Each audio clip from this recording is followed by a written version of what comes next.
I praise the Lord for His blessings to live in a country where we can have these things, where we can have the pens and Jergens body shampoo and Color Vibe shampoo and rinse and so many other great products. We don't have to limit it to food any kind of All right. Well, I just want to listen to Big Bucks Burnett. It's nice talking to you again on July 5th, 1994 at about 9:04 Central Standard Time in Dallas, Texas, from the La Quinta Inn in room 146. This country has been blessed. The good Lord bless this country with freedom and so many other things that can't be mentioned. They're too numerous to be mentioned, but never as much as the supermarkets of this country. We are blessed with the greatest product in the world, not only now, but going back 70 years ago. I hold in my hand something here, and I don't want nothing from these products. One of the greatest inventions in recent times is the hefty cinch sack. This great product is so great for sanitation. And the greatest of this invention is that it has two yellow handles which come up and can hold all the food. No more ties. This brown bag is stronger than the white half the bag, and really it is a great, great invention to overcome garbage, not to leave garbage in open cans at night where roaches and rats can peep through, but rather the hefty cinch sack is a great bag for concealing garbage, putting it in the receptacle can without any ties, holding up two beautiful handles. I wish I had luggage like this so I could put my clothes in. So one of the great inventions is the hefty cinch sack. I can't be without it no matter where I go. I have such a rare moment when I get out of the shower, and I haven't missed a shower since December 20th, 1989. I wash my hair every day and condition it with Color Vibe most of the time. Their conditioner and their shampoo. And also I use their glycerine little lotion there. I always wipe my body with Bounty towels. However, I must say, in the past few weeks, I'm a little discouraged at the new Bounty, even though it says quilted. The other Bounty towels for my body were more softer. The microwave and oven type Bounty towel was wonderful. Even their regular designer towels were wonderful. But I find that I'm shocked at Bounty that this towel is not as soft for my body as the other past Bounties. When I get a chance, I get Job Squad towels. I saw it today, I picked a couple up, but since it was so nice to get me these Bounties yesterday, I have too much to carry back. Right now at this point, I like and prefer Job Squad. However, Viva towels have just come out with a very soft towel, but I get confused with their packaging. I don't know which one is which. They had an old towel which was horrible. So, but right now, while I still get Bounty, if I see Job Squad, I run for that instead. Because the Bounty towels are not as soft as they used to be. And sometimes companies try to improve something and they make a mess of it. Sometimes they don't know their own product. An example of that is Comet Cleanser, the screwing cleanser for the bathtub. I remember Comet when it came out somewhere around the 50s, and I loved Comet because it was great for germs, and it had a lot of grit in their powder. But they were trying to get like Bonami and not scratch too much. They took the grit out of their powder. It's become softer, and I've been discouraged and have rarely used Comet since.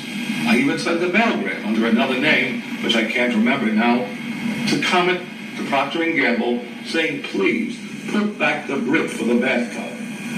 They haven't listened to that. So, right, the closest I come to using any powder would be Ajax, or, of course, Zud, Z-U-D. I keep away from Comet because they lost their strength.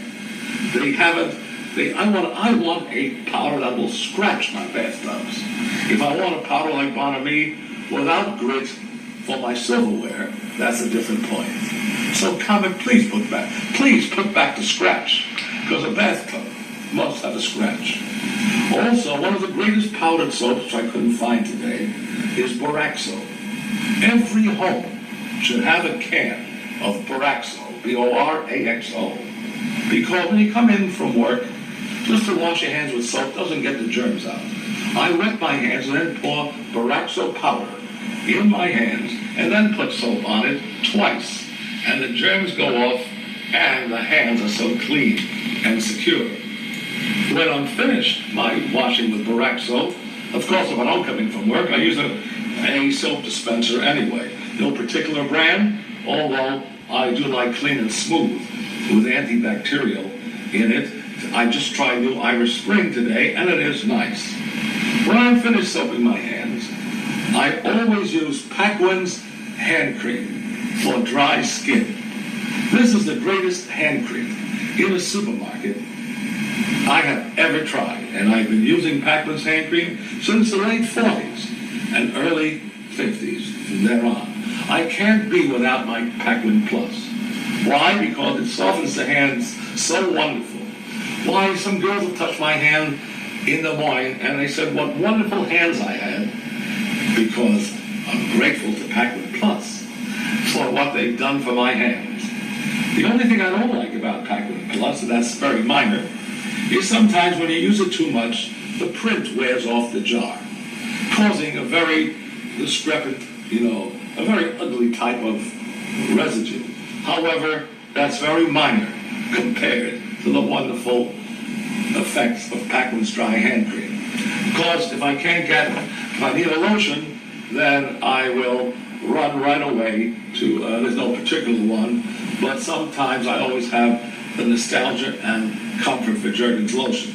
But talking about Jergens, I yearn for the old bottle they had back in 1940, in the days of Walter Winchell, may he rest in peace, and they lost some of their almonds. They used to have a real almond flavor.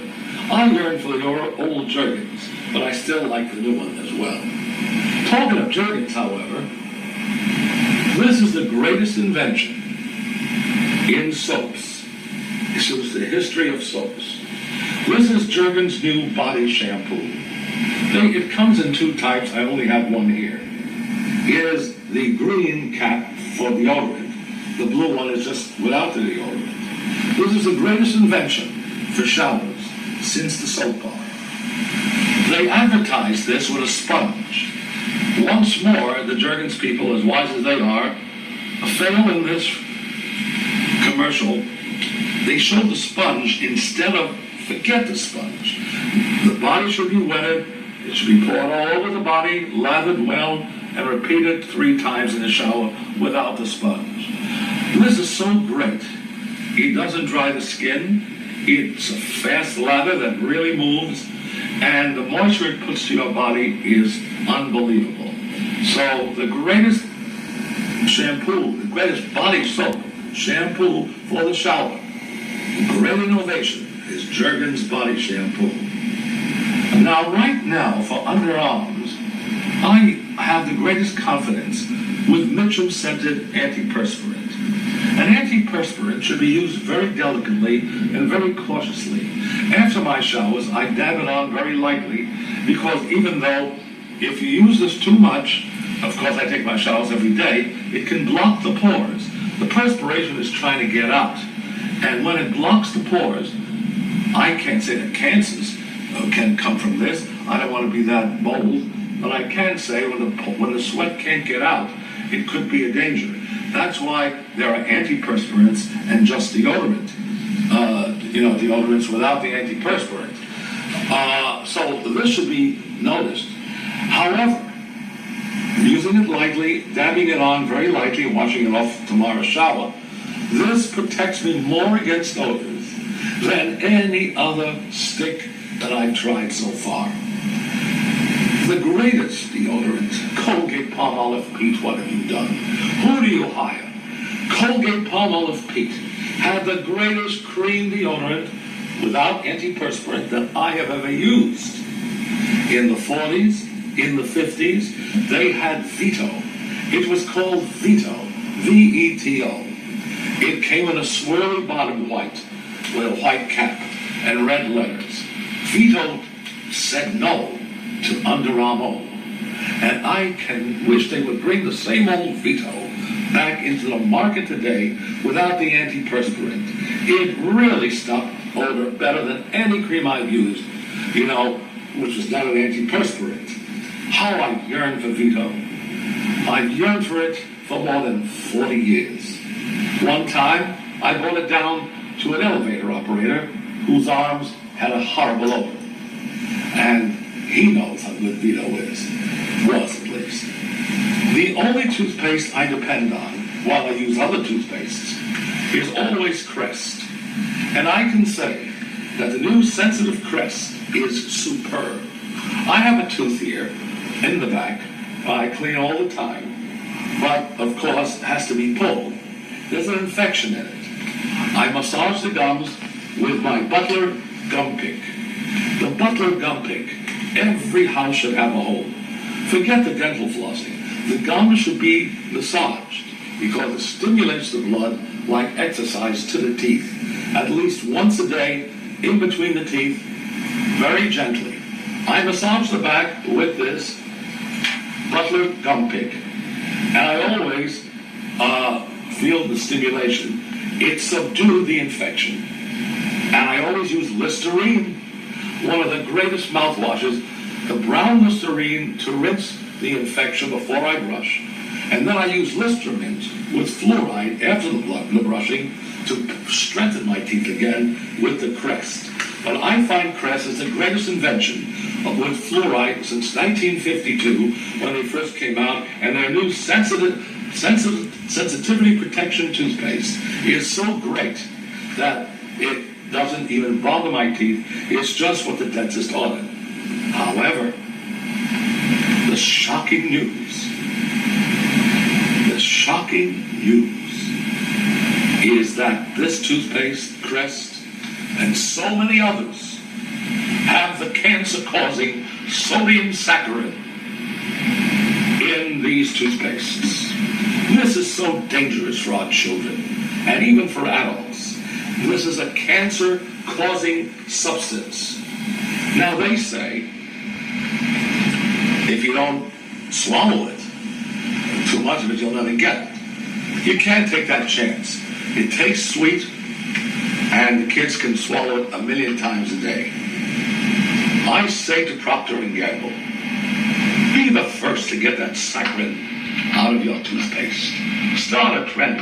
Put back sugar in it. It ain't as bad as you say it is.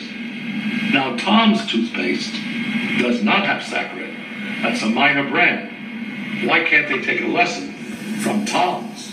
Because this sodium saccharin in toothpastes swallowed by kids over the years can possibly cause cancer.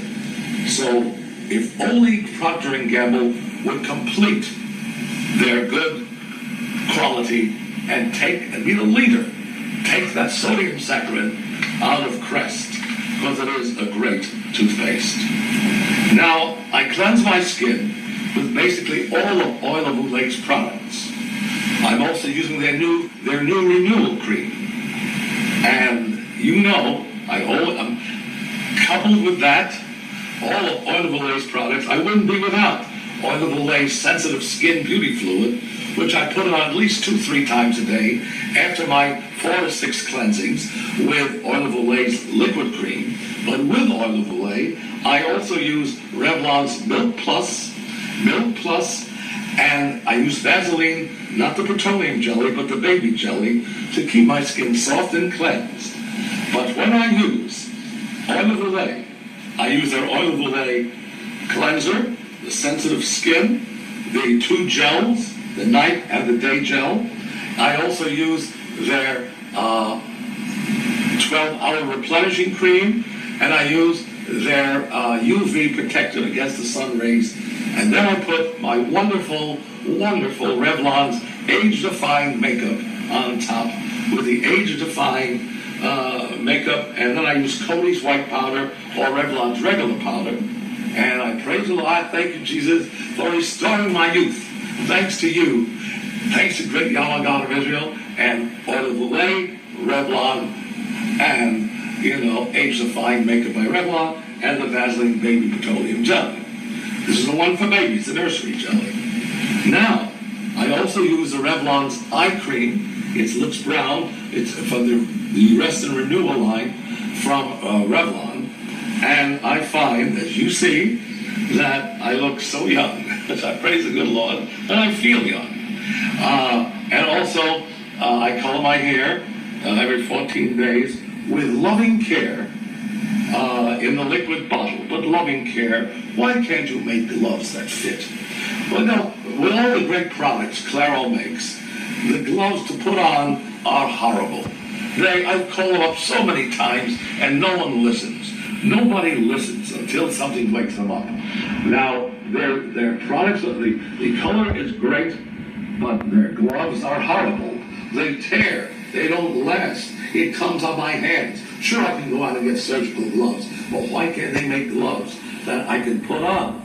Oh, Revlon. I'm sorry, Revlon. Oh, sorry, Clairol. Oh, Clairol. Make some good gloves. Stop being lazy. Stop taking your name for granted. Make some good gloves for your hair color. I would be so much more happier.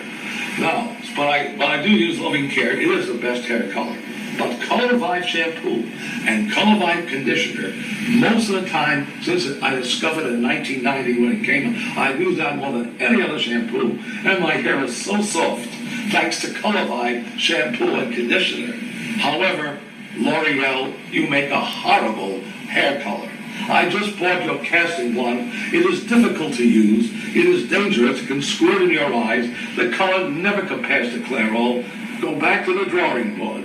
And Advantage has slightly better gloves than Clairol, but Advantage hair color is always also horrible. It doesn't last.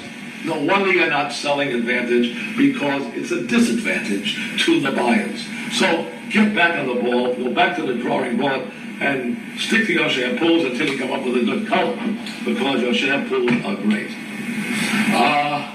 Now, the next thing after that is talking about water. Yes, I do use Evian water. I'm in the millions of the mass.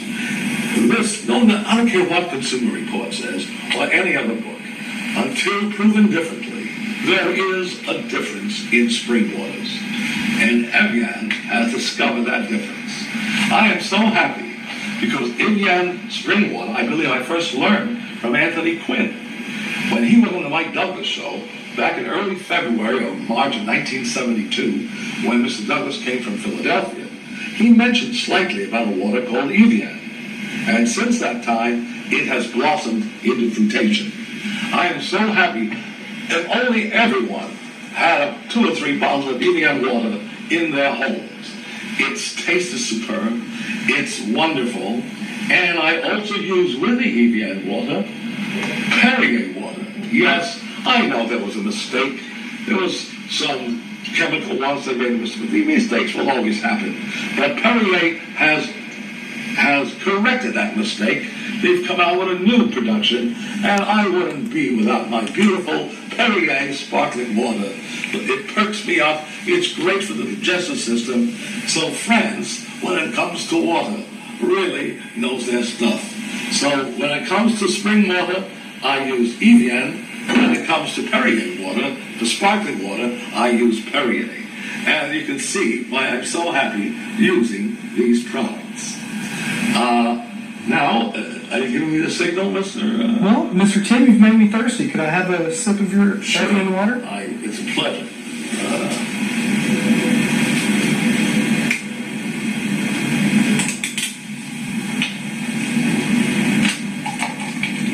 In the lovely La Quinta cup. Right, they do have nice cups here. And I might say that I'm thrilled with this hotel. This is a very lovely hotel you put me in. But and this water is delicious, by the way. Oh yes, it is. Definitely, I tell you, it's not water, it's Evian natural spring water. They know what they're doing.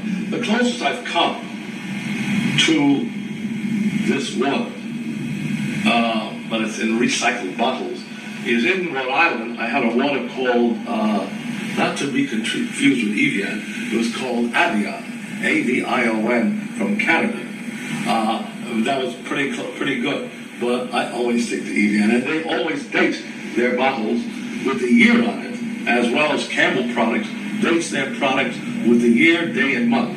If a product has a Roman numeral where you can't understand it, I get scared of that. Now, as I look at my Libby's natural white peaches over here, because I can't see, I can only see a numeral date on it. I'm looking at Del Monte here with the asparagus.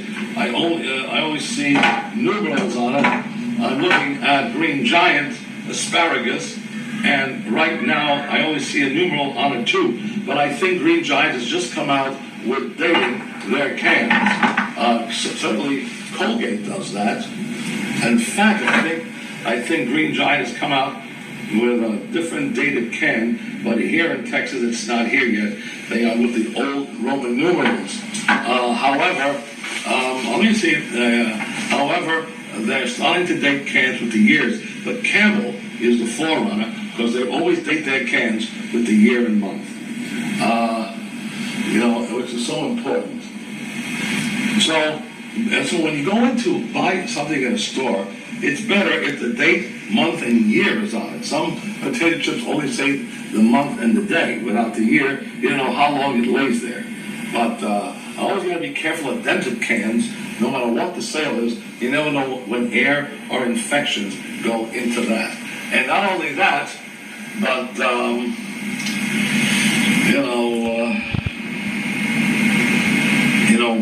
another thing, I just lost the thought. If you see a dented can or an outdated can, don't be afraid to tell the store because it can infect other people once the salad dressing is out of date. Or salad dressings also usually have a date on it with the month and year. Kraft, I think, also dates their products now with the year and month. So it's always good to keep in touch with that, because that at least indicates how fresh it is. Now here, in this Rolled Gold press release, it's nice to get. Now here it says a mark. It says guaranteed fresh until the printed dates. Now there's a mark on it, and I'm looking for the printed date on Rolled Gold. I wonder if the mark covers this. And we're taking it off now to see. Now it says September 12th on it, but it doesn't give the year. Now this could have been last year's pretzels with a sticker on it to avoid the date on it. So Rolled Gold, even though they have good products, does not say what year that product was made, and a big Frito-Lay would really help the mass if they would give the year as well as the date of their products, taking the same call that Campbell's always does. That's why Campbell's is such a great product. Campbell's cares more. They date their products. They're not afraid.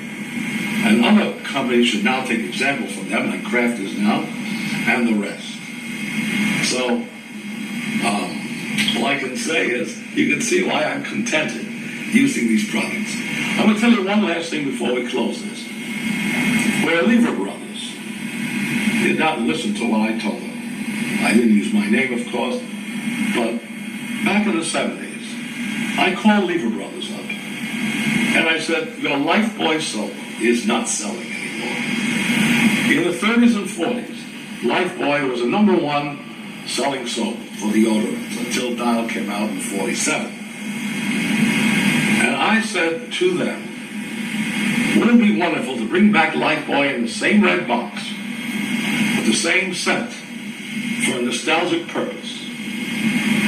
They never followed the instructions, and as we all now know, Lifebuoy is very extinct on the shelves. They have great products, and they should remember their formulas and not deviate. A suggestion for 7-Up. 7-Up has been outsold by Sprite. Sprite has a better bubble, but still 7-Up has its good values. What is hurting 7-Up? Very simple thing. They're not using the slogan, you like it, it likes you. And that is important. My suggestions go back to that. You like it, it likes you. But I also want to be grateful to the Nabisco people. Under another name, I wrote them, said to get the lard out of premium crackers, out of ginger snaps.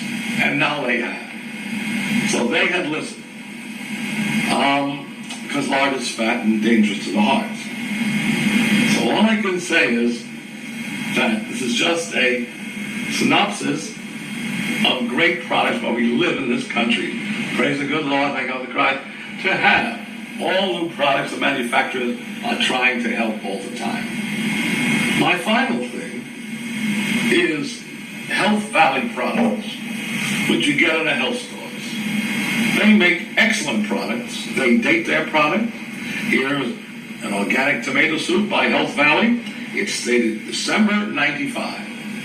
If Health Valley is not afraid, neither should Progresso be afraid to say the year and the month it's here. Also, Health Valley has something on top. Lead-free can. These other cans probably have lead in it in the commercial market. And this is more expensive. This organic soup is $1.65. Is it worth the lead-free can? It certainly is. Chris Burnett, thanks for your time. And I certainly hope that we've covered this. I just wanted to ask you a question. When you travel or at home in your hotel at home, do you eat these food products right out of the can Yes. without cooking them? Right. Now, does that provide a less taste, do you feel? Not if it has salt in it. Because I don't know how healthy it is, but I never cook it. Okay. The spinach, the Del Monte spinach is wonderful. And the green giant asparagus go right from the can, drink the water with it. Mm-hmm. Why do you not cook it? There's no stove here. And if I did have a stove, I don't know if I'd want it hot. Right. You've just gotten used to the way it is. Not only that, I don't like a hot spinach. I see. You see, and I can't chew it raw. You know, with gritters in there, it's not washed well, when hands touch it. But it was already cooked in the can. Okay. I'm going to switch batteries now, and then I just have one more question, and then we'll close. This one's about to go out, so I'll put in the other one. All right.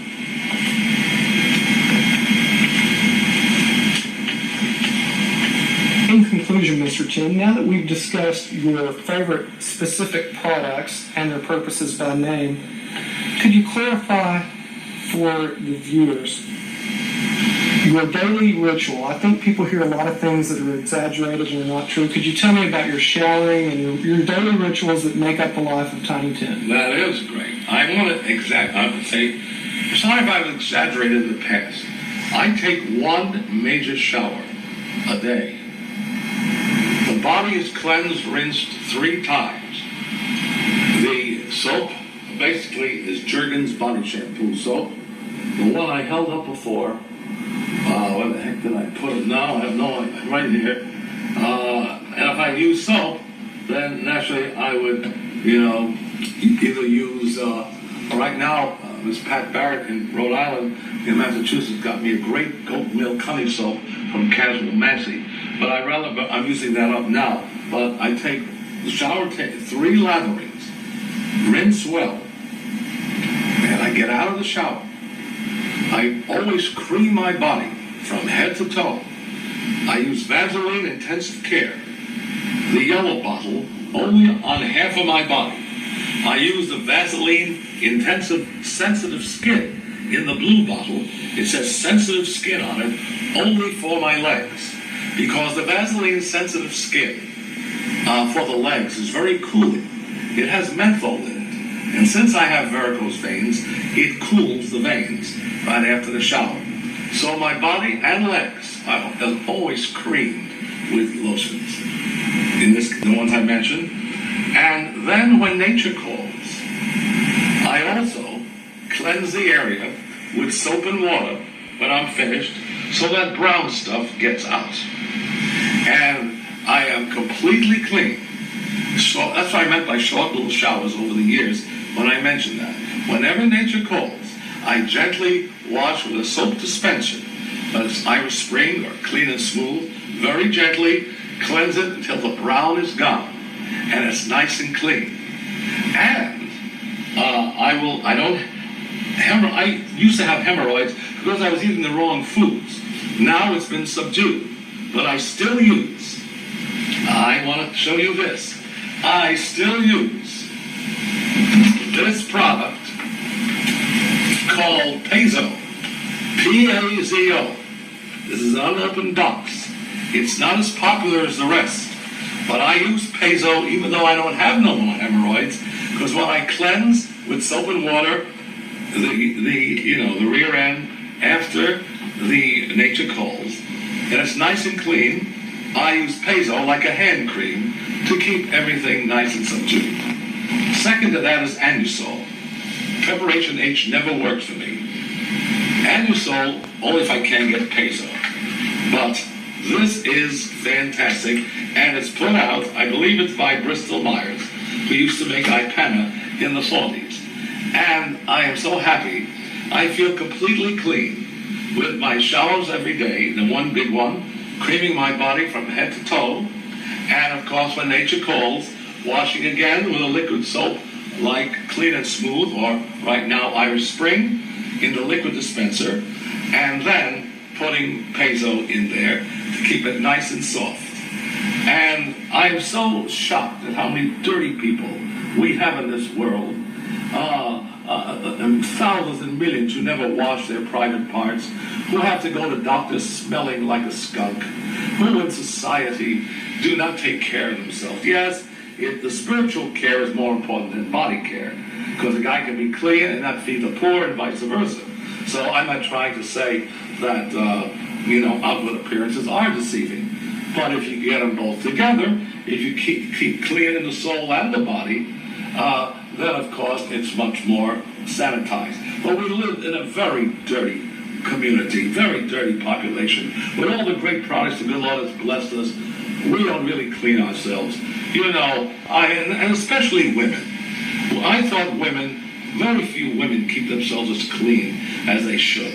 I mean, doggone it. It is really horrible. I know when I was married to Miss Jam, I still am, but, she separated from me. I would watch very carefully when she went to the ladies' room. In my room, she didn't wash her hands with soap and water. And even Miss Vicky, the same thing. I really cannot stand a dirty, unhygienic woman. And there are so many of them today. Also, as well as men. Men are worse. Now, the thing is, one of the greatest products I use, as you know, also, instead of underwear, is Depend. I really depend on Depend. And yes, of course, I don't have no bladder problem. I use one a day instead of underwear. It keeps me nice and clean. It's so sanitary. I wish Depend would make elastic underwear like that, throwaways up to the waist, so I don't have to use those cumbersome straps. However, that's a mild thing compared to Depend. However, I'm looking at something called A-Tens, put out, I think, by Procter & Gamble, which may be a little softer. But regardless, I always use Depend because it keeps me so sanitary. And I just wish more people would take care of themselves. I feel sorry for doctors who have to examine people with body odors, who don't take care of themselves, who have underarm deodorant, they don't clean their bodies every day. And I feel so sorry for all these doctors and nurses who have to go through this ordeal. So yes, once more repeat, I haven't missed a shower since December 20th, 1989. Correction, one day when there was no water in the Iowa flood, I did miss one, but there was no water there. So technically, I took 2 showers to make up for that in the same year. And so this body is lily white. It is creamed every morning in every shower. There's no wrinkles on the body. And definitely, I praise the Lord for His blessings to live in a country where we can have these things, where we can have Depends and Jergens body shampoo and Color Vibe shampoo and rinse and so many other great products. Vaseline Intensive Care for my body. And why do I like Vaseline Intensive Care? Because it spreads so well. It's got the nice body spread in the yellow Vaseline Intensive Care, and I like, as I said, the blue Intensive Care, the sensitive skin, because it cools the varicose veins with its menthol. So yes, I'm always praise the Lord for everything. I'm trying to boast it. I'm always spick and span, and I just my clothes are not. I know people look and say, "Gee, the clothes look soiled. The 2 buttons off." I've worn my socks maybe for months, but there's no odor because my feet are always clean, and my body is clean. I have more cash, I would get more clothes. But the fact is, the body is always clean, and I'm thrilled with the products that they put out. And we have a lot of great products, and the ones I use are the ones I tell you about. I also, looking at it, have lights. It's called Natural Light. Libby's Natural Light with no sugar. I like their sugar products. Sugarless products. Their Natural Light, sugarless peach hive, no sugar added. So many things. This is so wonderful now. The country is more aware of better food products. And the God has blessed this country with so many ideas for advertising. So we do live in the greatest country in the world, and what can I tell you? Could you also tell us, in chronological order, your procedure to properly apply all of your facial products? Well, here's a great question. Mr. Burnett, you are a genius. In cleansing the skin, I will first use Revlon's, let me get it because I'm getting a little confused with the name. I just found this the other day, as you know, because I'm always experimenting. I will use and bring over here this with me and this.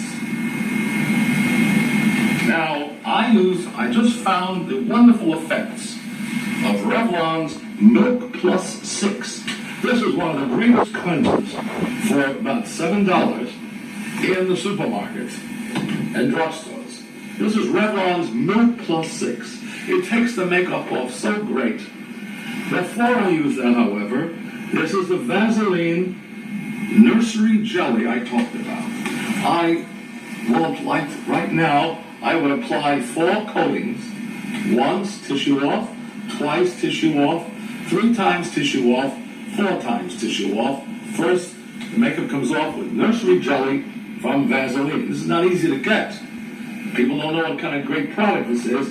It's not as thick as the normal Vaseline, but it puts a lot of moisture in the skin. 4 times and a sitting. Then I go to my wonderful Revlon Milk Plus 6 for 2 more cleansings. Then after that, I go to Eau de Voulay's Facial Cleansing Lotion for 2 more times. So we've got 4, 2, 6, 8 times at a sitting. When that's over, I then use my Dickinson's Witch Hazel. It's almost like water to cleanse off the oil with my wonderful Kleenex tissues. Yes, I do admire Kleenex. They're softer than ever. They pump out one at a time, and when you're in a hurry, there's nothing like Kleenex. They have not taken things for granted. They know what they're doing. Kleenex has this great soft tissue now, which is better than ever. But I always tissue that off with Kleenex. There's a lot of witch hazels, but I always look for the yellow label, Dickinson's Witch Hazel. There's another substitute that sounds like that, but the only genuine astringent cleanser is Dickinson's Witch Hazel. What a blessing. And after I tissue it off the remaining residues of oil, I use Eau de Voulay's cleanser. I have it in the back room. Their cleanser on top of the witch hazel. So I would say about 10 to 12 times at one sitting.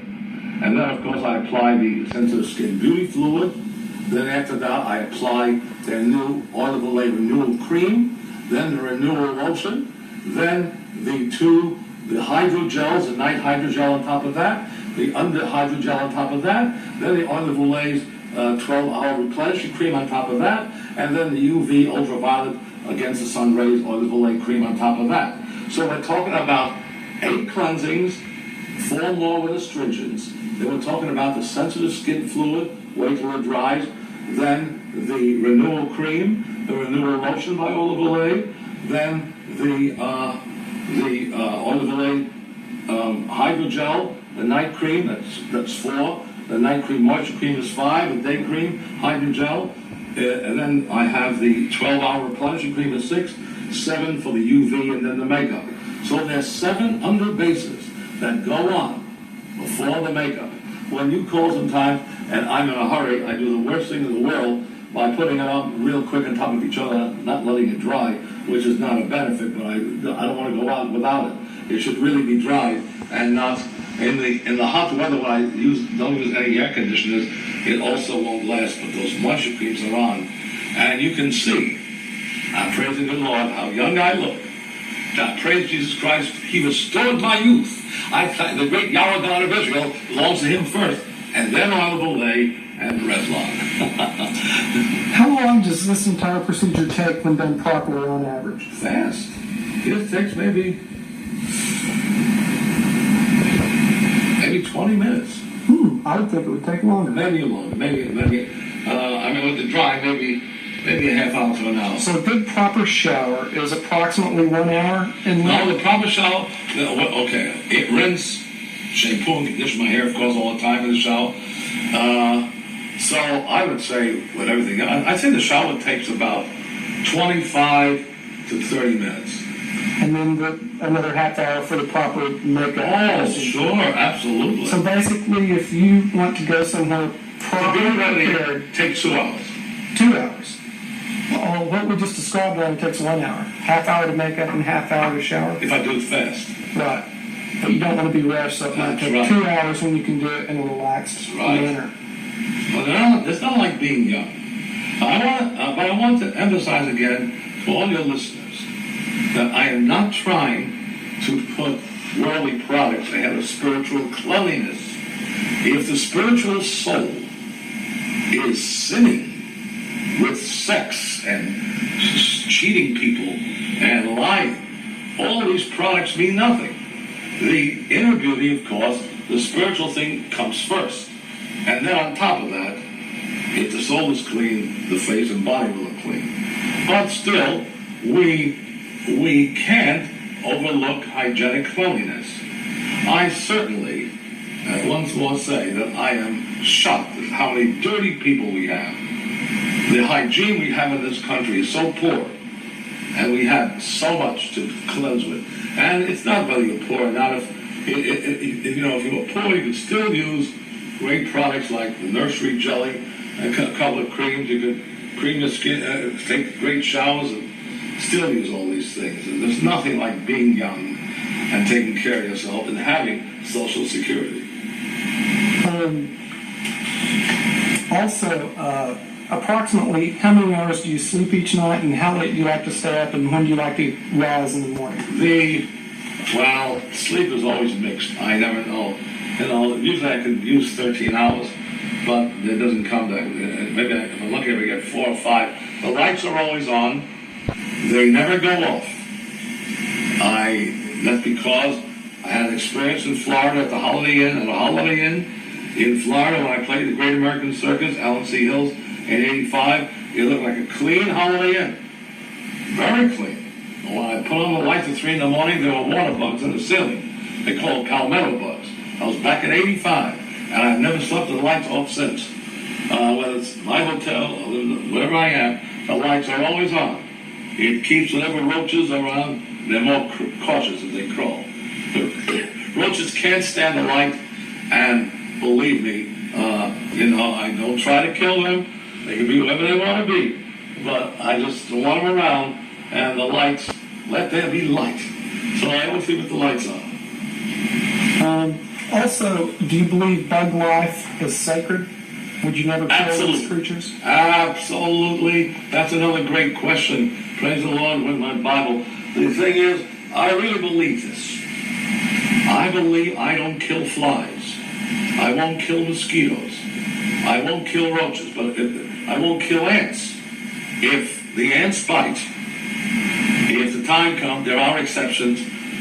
What I will do is put honey in the corner, and they can all go to eat. If they still bite me there, I'll say, now boys, you bit me, I may have to use the exterminator. Always talk to them. But it's my experience, and maybe I'm wrong, that even the fire ants won't bite if they know you're feeding them. That is not for sure, because they still have, but they're aware when you're getting nothing. But flies I will not kill. The old song, never swat a fly, he may love another fly. And I don't kill flies because they are very gentle insects. When they come around people, they're thirsty. They want water. And that's why and they know when you want to kill them. I'm going to tell you how a fly awakened me. They know that I don't kill them. One time in 1982, in May, I was in love with a girl named Miss Dixie. I was in New York. I came back from a late party. I had to take the 8 o'clock plane to go to Cleveland. And I almost overslept.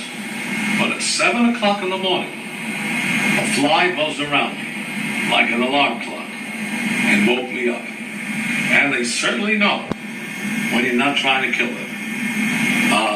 And the same with roaches. They know when you're not trying. I would stamp my feet and they'd scatter because they know I'm coming. I also try not to yell. Get out of here. I try not to yell. Come on, come on. Because sometimes you can shock them with noise. Eventually, when they, I was always clean, but in New York sometimes they're in the cracks. I said, boys, you better watch it now. I mean, you've been here a year. They got to come to spray. But always let them know that. Because it certainly is sacred. I mean, they were created. They want their lives. They don't want to be killed any more than I would want to be killed. And so, when I see people, kill, the same with mosquitoes. The body is kept clean. I might use off sometimes, or a cutter, sometimes. But usually, as St. Teresa said, or St. Rose of Lima, I don't know who it was, I think it was St. Rose of Lima, she let the mosquitoes roam around her because they were singing to her. And usually, since I have varicose veins, if they bite me, they can take the bad blood out. So, basically, I don't kill mosquitoes. Their lives are short. There was a poem given to me by a friend, ex-friend, Max Sofsky, but I can say this. I don't remember what it was, but this fellow was in prison, and he saw this fly there, and he gave him some water, and he said, drink up, little fly. Our lives are both short, and so that's one of this. I don't kill those poor things. Now, of course, if I saw a mouse and a rat in the house, I'd leave him alone, go right out, call the janitor, or leave the room. That does, a rat or a mouse in the house is dangerous. I mean, what they breed, I can't, if I could communicate with them, I said, look, you want your food, I'll put it out there, don't come in the house. See? But that's one thing I can't take. I can't take a mouse in the house. Back to your sleep. 2 questions. What do you wear, if anything, when you sleep? And also, do you dream? Good question. If I had my way, I always forget to get pajamas. So right now I don't wear anything except a t-shirt. And I don't have bottom pants. When I have my chance and I have to one day get together with clothes again, I like to wear pajamas. I don't like to sleep naked.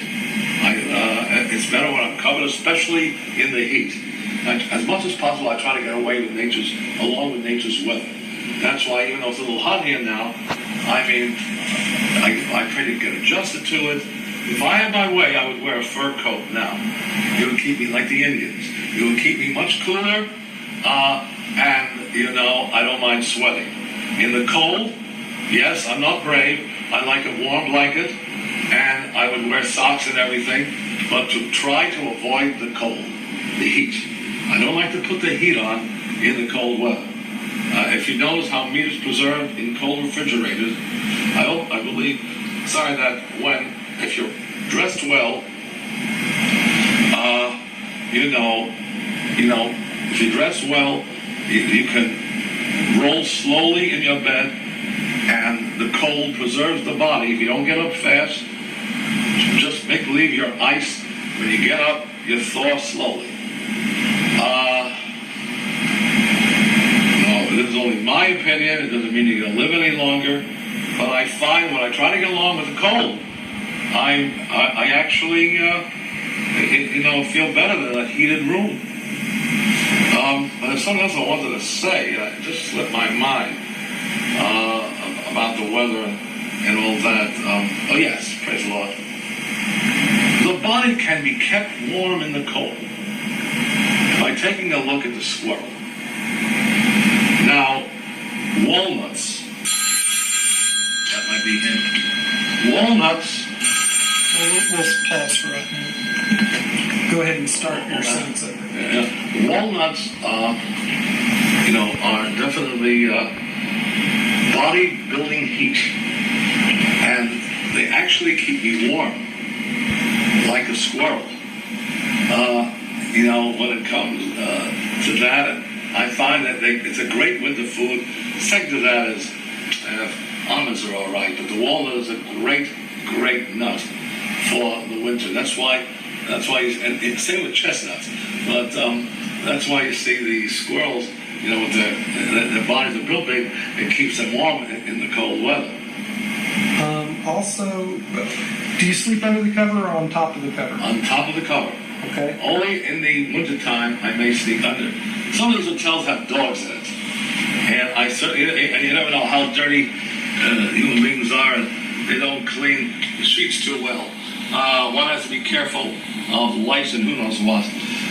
That's another reason I would sleep in pajamas. I get a chance sometimes with these pants. But in the cold, of course, I would have either a heavy bathrobe or,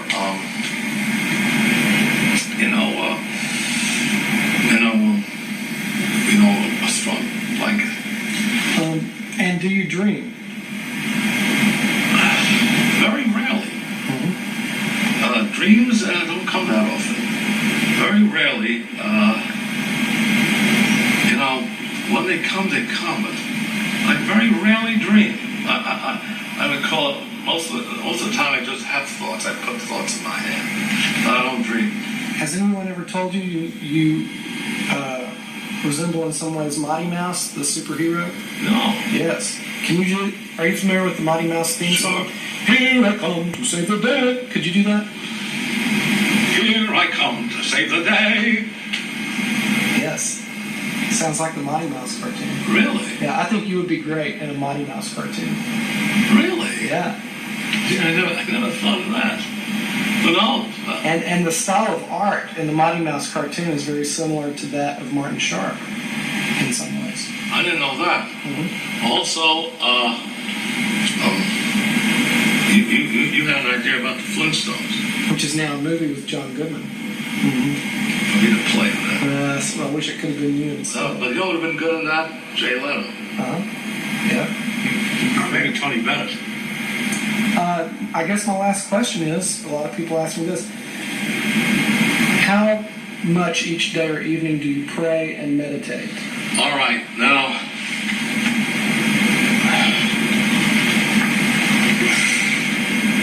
the meditations, when done right, take about 2 hours. And then throughout the day, very little, but it takes about 2 hours. Usually in the morning, if I can get that together. And you say rosaries? The rosary to the Sweet Blessed Mother, to Jesus Christ, to the Holy Spirit, just prayers, and praise the Sweet Blessed Mother, St. Joseph, St. Anne, the Mother of the Blessed Mother, St.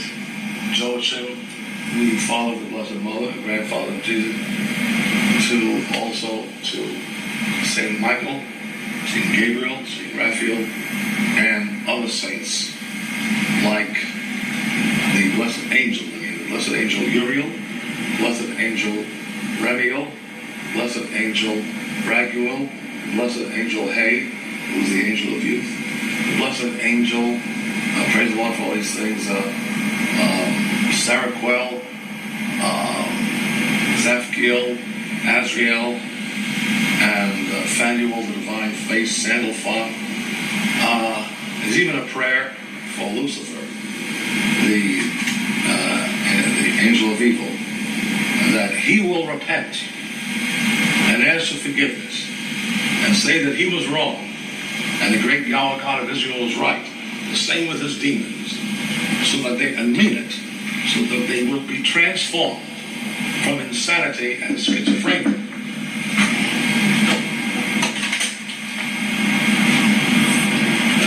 Please down there. It's all right. Can you sit on that? Yeah, over there. So that Satan and his demons will be transformed from insanity and schizophrenia and back to sanity and get back to heaven. So these meditations are also, not trying to boast here, I thank Jesus Christ for his blessings, sinner that I am. Basically, that,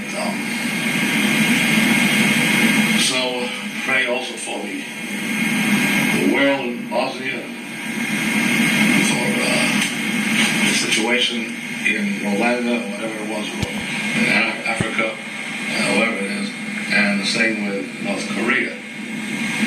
So far in these prayers, I thank Jesus Christ, his sweet blessed mother. Here's what I've seen in the years. I've seen rain restored to California when there was a drought. I've seen a settling down of a more peaceful Bosnia right now. I also see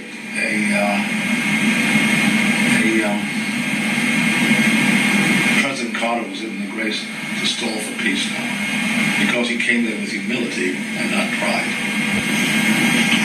Pride cometh before the fall. And most of the world has pride. Most of the philosophies of that. Well, a lot of people hearing these habits, I suppose we couldn't blame them if they thought they were unusual, but you just might possibly be the cleanest person on the planet. And what would be wrong with that? Well, here's the most dangerous thing here. I thank you for these nice words. I do not want to boast. At one time, I was so dirty. In 1950, Thomas Lasky was his name. He said, when do you take showers? And I was woken up to that maybe a year later when, somebody else told me that. It was brown around my neck. And so I've had to be taught the same way. We all learn in life. Every second, every day you learn something else. So it didn't come by waking up and going into showers. But now, I just want to, it makes me feel good there, but I pray he will say that spiritually first, to obey his commands and to do what he wants. Did you develop all these cleaning rituals yourself? Through prayer, his grace, yes. But I also stress spiritual cleansing. To walk with him is the most important thing. Also, the biggest and saddest thing is not only having two wives who are very pretty and very beautiful when I wanted, not being able to get along with them. I blame myself and I blame them. I'm not going to be falsely modest. I had my faults and they had theirs. Both fooled around on me, both lied to him, and that might have been my fault because of my physical habits. I don't like the air conditioners on. I'm very fussy. I'm listening if they're washing their hands with soap. I tell you, I myself lose the feelings for them, and I have to work at it again. And two, I can't work alone. They've got to help me. The cross of all marriages or relationships is the feelings go, and you have to work at it, otherwise you leave. I mean, this is a tough thing. So I've had my faults, but still they did commit adultery on me for whatever reason, which is the worst thing that can happen in a marriage. So the saddest part, I'm not going to lie to you, has been without, having that woman I wanted.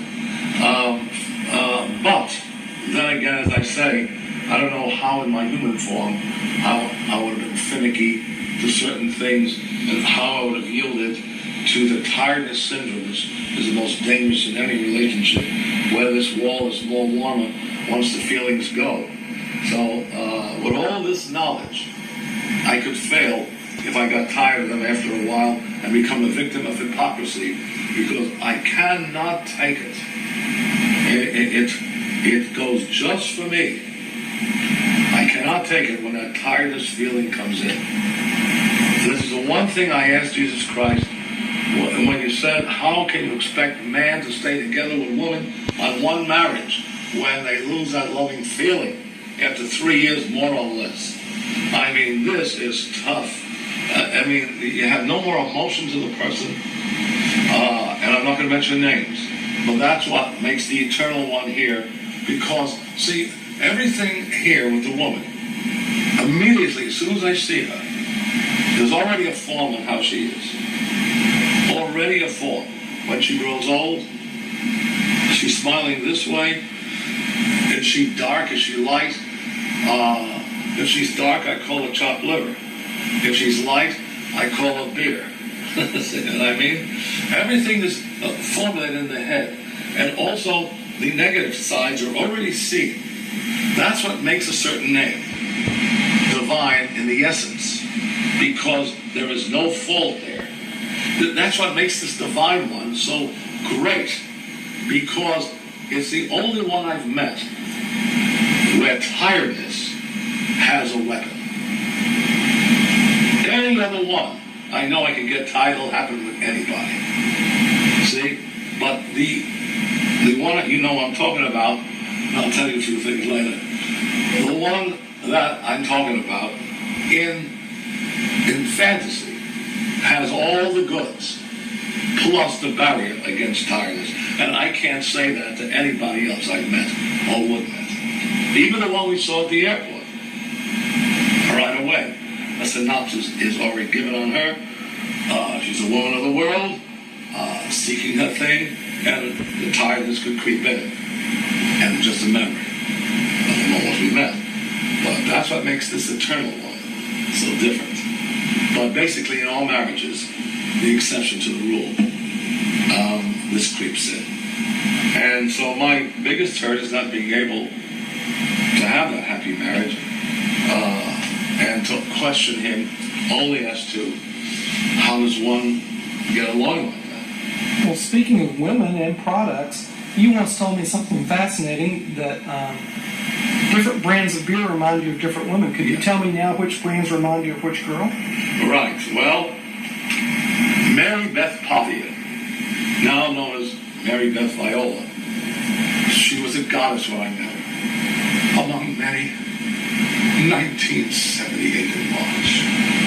Why, she was only 18 or 20. She was probably the greatest woman of the 70s. She was definitely black-haired. Oh, I'll never forget. And when I drank, still today, if I drink Foster Lager, that the nice big thick oil can of beer, that reminds me of this Mary Beth. Later on, there's not too many beers for women, but they are. They're for Miss Dixie. There's more of champagne, and I believe that Tattinger's. I can't say that for sure. For Miss Gorman, her name was Lisa Gorman. 1980, I met her. Whenever I drink Tattinger's champagne, I think of Lisa Gorman. She was so wonderful. She was a poetess. She was also 18. I met her at a club. She came to my room. I didn't dare touch her. I had to fear the good Lord and her mother. Let's see. But she wanted me to, but I never could. And she broke off because of that. Whenever I drink Tattinger's champagne, I think of her. Megan Stevenson, recently, beautiful, wonderful girl. She was in her 30s. But whenever I think Miller's Genuine Draft, I think of her and our escapade in '93. Because I got to keep away from this devil in me. That's why I keep away from her. But I never drink Miller's Genuine Draft now. But when I was with her, I do. And as far as Bush beer is concerned, we all know who's involved there. You can say the first name. I would rather not at this point. Okay. The world knows it already. There's no need for that. We'll know why later. But anyway, the situation is, so does any other beer, Brahma beer from Brazil, reminds me of Julia Roth. Julia Roth is now 26. I met her when she was 18, and she still looks nice. She looks like a Julia Roberts. Oh, I just saw her 2 weeks ago. We were in a restaurant, an outdoor restaurant, right after the Conan O'Brien show. And forgive me, she was in a white blouse, and she just stretched like this. Oh, I tell you, that I need prayer. Let's see, she was divine. But anyway, I drink Brahma beer from Brazil. I think it's from there, and I think of her. So yes, there are beers to a lot of women, but not that many. Just a few I can remember by. But the years are going. There's no beer from Miss Corey yet after that shocking breakup last year. It still breaks my heart today, the argument we had on July 24th and 25th of that year. Still breaks my heart. How can I, but fantasy is fragile. Miss Krista said it just a week ago. Well, in closing, we can say that all of these habits, rituals, procedures, products, specific brand names, all play a very, very important part in the life of Tiny Tim, and they are not to be underestimated. Ms. Bidbucks, for that, you are a genius. The fact that you bring these things up, you're so aware, you're so into everything, and you're trying your best to bring an understanding, which I don't care if they understand or not. I am not interested in changing anything, in having the public adore me, of changing my image or anything. Because the reason I'm not trying to be proudful is that I'm not worshiping the audience. They can do whatever they want. They can leave me, come. I'm not going to kiss their rear end in the past, present, or future. The only thing I owe the public is a good performance. And I give them autographs, not because I'm a nice guy. It's supposed to be done. I'm always looking for that one gem in the crowd. I mean, let me tell you one thing. You never worship the creature, only the creator. I mean, I am a star because not the audience didn't make me. Jesus Christ gave me the spirit and the yes to become a star. He doesn't belong to the public. The public will drop you as quick as they like you.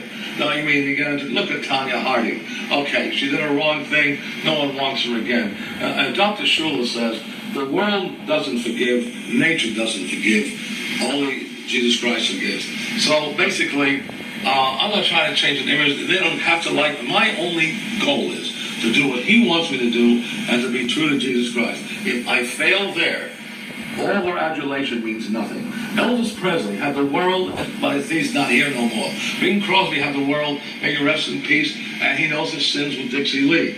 I mean, I'm not trying to condemn anyone. O.J. Simpson has his own problems. Michael Jackson has his own. Even though Madonna's a star, she's got to go with herself and her spiritual soul when she goes to bed to sleep. So basically, the old saying, what does it matter if you gain the world and lose your own soul, is very prevalent here. I mean, the Creator can stop life, and what does fame mean? Who knows about Bing Crosby right now or Rudy Valley? They have their day. So what's important here only is to do what he wants and to please him.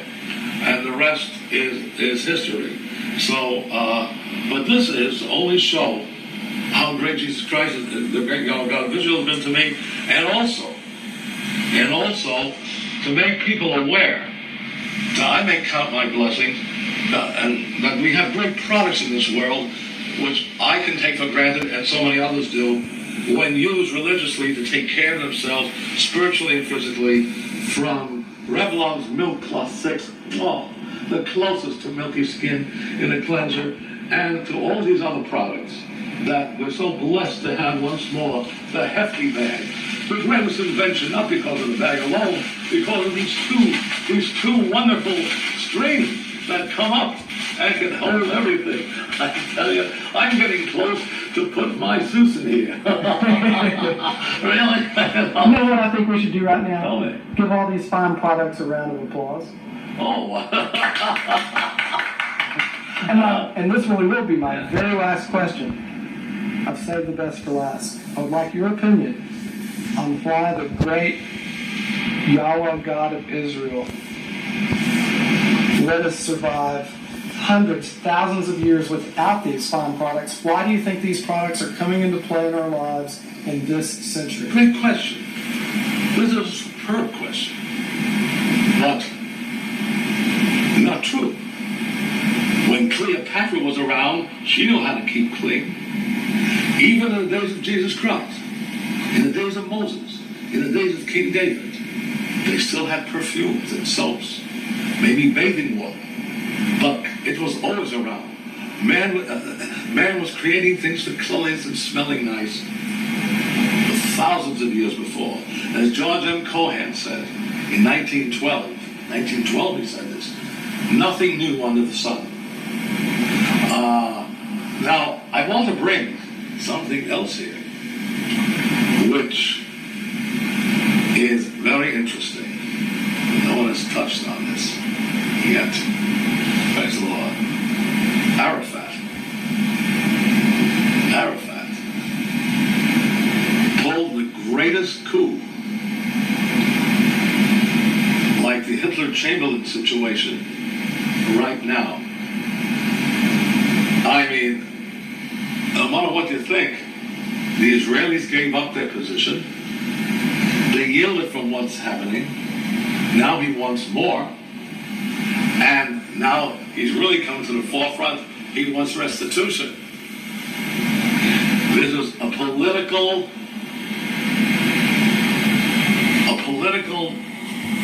victory, which is now going to cause, now the Israelis are waking up to do some more bombings. But he put one over superbly. And it's just amazing as you watch the world and the mistakes that are made by those who are geniuses. I'm going by the principle of the thing. I mean, it's just unbelievable to see what's going on here in this world. You know, what can I tell you? We live in an unbelievable world. And it's getting more, as I said so many times, I believe this. My mother was Jewish, my father was Catholic. I just believe in Jesus Christ. I believe, and I'm saying this without animosity, that before 1946, the Arabs were angry when the Jews walked into Israel and put them on the sand. This is why the war was going on. The peace had to be to get both together and to realize that, at the point. Now, however, the time has come where the war will always continue because of that. And just from the standpoint of strategy, that Arafat pulled off something, first his own were against him, and then they woke up to see what he did. And the Israelis saw Moshe Dayan is twirling in his grave right now, because now it's always going on, and basically they're waking up to a very tricky situation there. The peace has to be, both together have to realize and yield and understand, the geography of their country. But right now, it's unbelievable. You know what I mean? It's unbelievable what's going on here. Anyway, but I do believe also that we're going to make contact with outer space. As I said so many times, the time is coming nearer. The next wars will be the space wars. Very closer to this, not now in the next century, or from those who live in the inhabitants of the earth. This world is going up and out of here. We're about to see things we've only read in science fiction about to come true. Why haven't they come here? Very simple. Because they don't want to shock us. But the time is coming when they're going to have to. And this is going to be, I can't describe this feeling.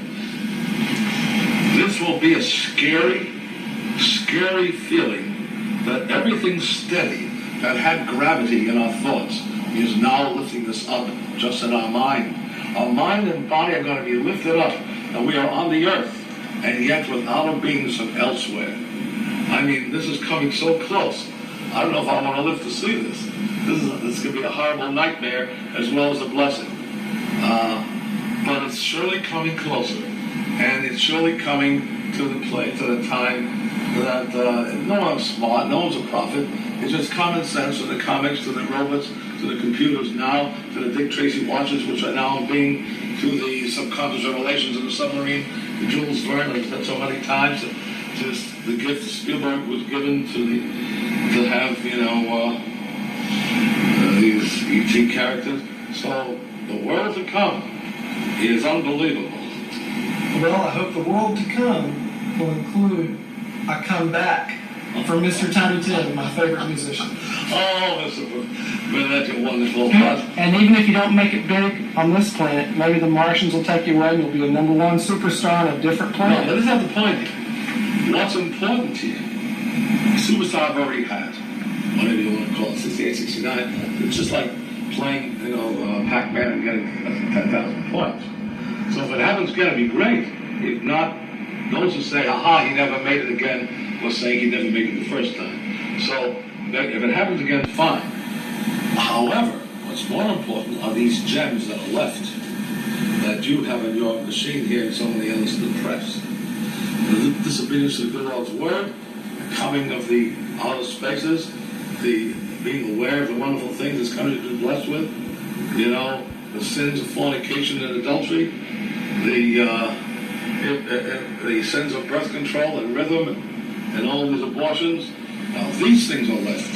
Well, this is more important than any fame I may have. The greatest celebrities in heaven. Well, I want to meet a Moses, King David, Joseph, the grandfather of Jesus, St. Anne, Mother, the Blessed Mother. I'd love to meet King David. All these angels. These would be the great celebrities. So it's all this I pray in heaven too. But this, and that's when I said many times, you see many flies, you see many roses, and you know that he can duplicate so many times. Well, thank you very much for this fabulous interview, which will set the record straight. Well, Ms. Burnett, I thank you for your time, and perhaps in some ways that the Lord has used you to capture these things. And Mr. Bruin is sitting right here, who also has a great paper, the Times, is it? And am I right? And basically, Mr. Sharp in Australia, they've tried whatever their ideas were. I praise the good Lord that they've been used as instruments to propagate this word, no matter how they interpret it. But the fact is, your efforts here this week for this Dallas thing again has been fantastic. We never know when we'll meet again. We may meet tomorrow, which could be it. The plane could crash, heart attack, or we could be doing this for another 20 years. The point is that I just hope he's not angry at me at the judgment. You're talking to someone who's not that kind, who's not. I need help all the time to cleanse the errors for myself and to pray to be acceptable as much as I can to him. I've been wondering throughout this whole interview, what is that round thing around? Is that a necklace? Is that a walnut? She was such a beautiful Chinese girl. Her name was Cassie Jiang, Jiang. I met her in 1991 at the Continental Hotel in Las Vegas. Strange night. I mean, there was a slight love affair, very slight. But then I kept on, I wanted to show her and myself that she was not just there for a night. And I kept writing to her in 92, and believe it or not, she was going with some other guy in 93, 92. However, the good Lord works in strange ways. His wonders to perform. Like in Christ, I never would call her because there might be more sensuality. But here I was in Las Vegas this year. I was at the post office, and she happened to be there. And then, it was wonderful. I took her to the drugstore for a dining meal, and I sang her a song. May I? Please. I sang her this song, this great song in the 30s. Oh, give me something to remember you by when you are far away from me, dear. Some little something, meaning love cannot die. No matter where you chance to be, oh, I'll pray for you, night and day for you. It will see me through like a charm till you're returning. Oh, give me something to remember you by when you are far away from me. Anyway, she took this off and gave me this. And this part of Buddha in here. Well, I don't want to be irreligious. I pray the good Lord always remember that I don't worship any of these things or go anywhere with this, but out of just a token of remembrance, I said I'll always remember. I wear it because of her. That's, you know what I mean? And so that song, something to remember you by. She, she gave me a couple of kisses too. Then I thought, and this is what she was interpreting that song. She took it right off her neck and gave it to me. I've been wearing it since. Fantastic. But I just want to say, if I may, we got a few more times Of there, course. that with Mary Beth Pavia, she was a very powerful, and there were so many in the past, but she's one that stands out from the 70s. She was a fantastic, beautiful goddess. I mean, she was alone in my room once in the Holiday Inn and in Jersey in 78, and it was unbelievable. I know she was stretching again. I couldn't come close to her. I think Jesus Christ to keep me away from myself. Anyway, I can never forget her with this one song. John McCormick sang. Dear little rose with your heart of gold. Dear little rose, may your petals fold. My secret sweet, I will trust you to keep. Deep in your heart will repose. No one will know what your leaves conceal. No one will guess what they could reveal.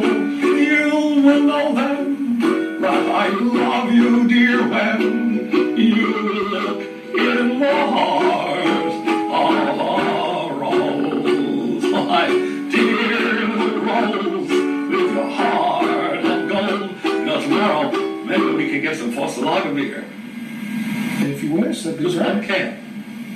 Yeah. One can of that beer. Why don't I call you at 9 and get a shopping list over the phone, and I'll have it with me when I pick you up at 10. Well, I wouldn't need much.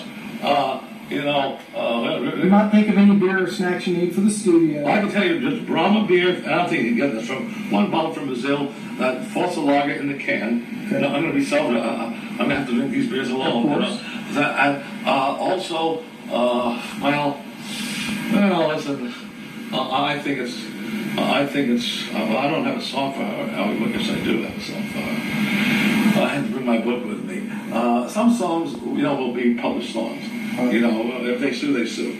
But the thing is that definitely, maybe look at Miller Genuine Draft Okay. in the bottle. There's one of that.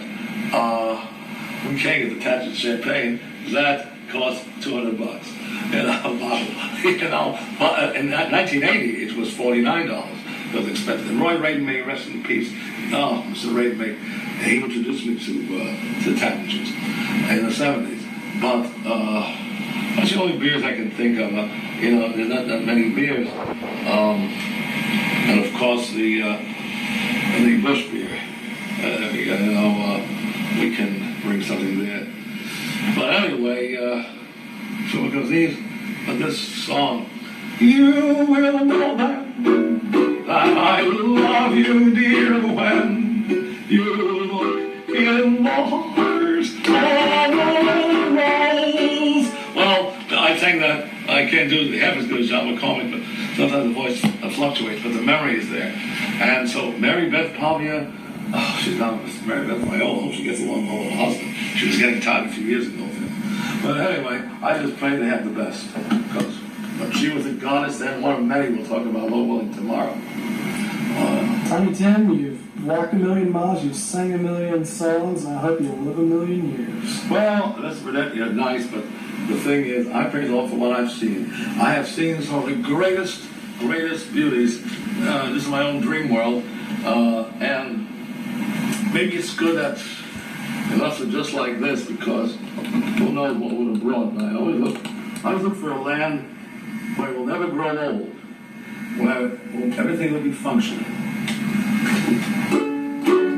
Wonderful world of romance, land of my golden dreams, where the hours go by on the wings of a sigh, and never love like gleams.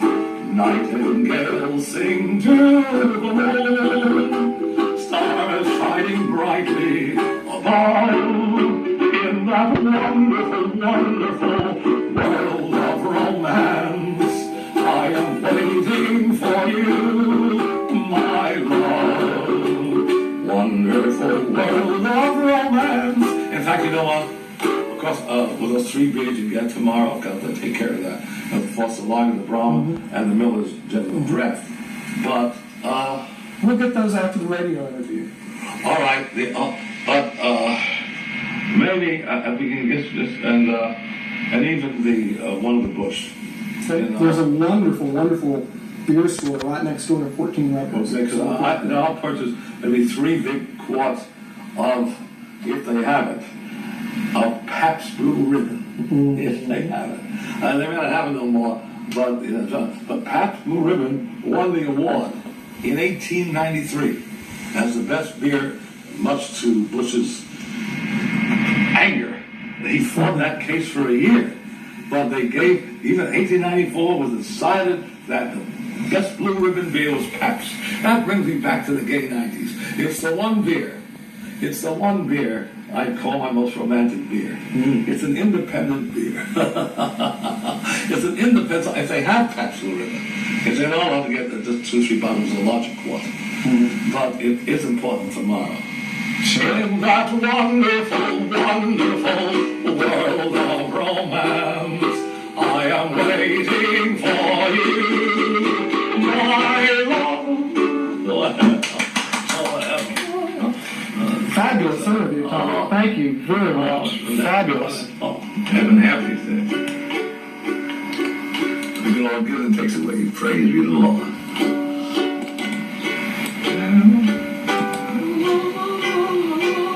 Very tight of them. Moonlight in your hair. That's when I learn to love. That's when I learn to love you. Every night star that used to twinkle in the sky, gentlest of the light, made me realize. That's when I learned to love. That's when I learned to love you. My skies are gray, night and day, every day, till the day when you came along. My nights are lonesome too, until you came along with your song. When you told my heart to fly with ecstasy and bliss, then I laid me like this, with each tender kiss. That's when I learned to love. That's when I learned to love you. That's when I learned to love you. I think it's just right now. I can get that voice up there. Mr. Belly's phone in 1929. And that's a great song. My skies are gray, night and day, every day till the day when you came along. My nights are lonesome too, until you came along with your song. When you told my heart to fly with ecstasy and bliss, then I laid me like this, with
showed the star to the dressing room.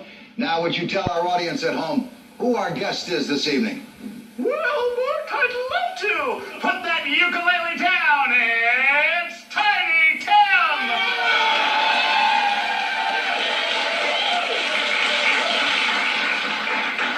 Tiny, every evening, every day, my producers give me questions to ask. You and I have done shows several times over the course of the last 10 years. I don't want their questions. I have some of my own. So, let's have some fun together. First of all, Mr. Downey, it's nice being on your show again. Nice having a show again. And nice being here in Palm Springs. And the beautiful down here. Unbelievable. The boneyard of show business. Unbelievable. There we are, folks. Tiny, have you ever been asked what your real birth name was? Yeah, it's Herbert Corey. Herbert B. Corey. I don't blame you for using the name Tiny Tim. I'm teasing. What or how did you develop your distinctive singing style? Well, like it or not, I really thank Jesus Christ for his blessings, because I just had a normal He style. never sang like that. Well, but he gave me a style which I believe when I prayed to him that was a little different. And in this business, originality is the key to success. You're right. Well, you could have gotten by on the hairstyle. Question.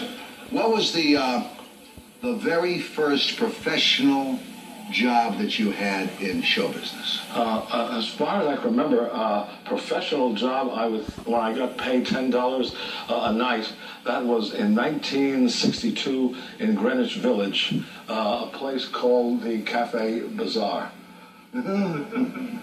Cafe Bazaar, 1962, so we're talking a little 30-plus years that you've been in the business. I mean, I've been paid for amateur nights sometimes, but in the 50s, but I didn't really work at the places. They just paid me for winning the contests. When was what did you do before you sang, before you picked up the ukulele and started singing? My best job I had was a messenger for Lowe's MGM, 1951 to 52, when Lowe's had the home office in New York City on 45th Street at 1540 Broadway.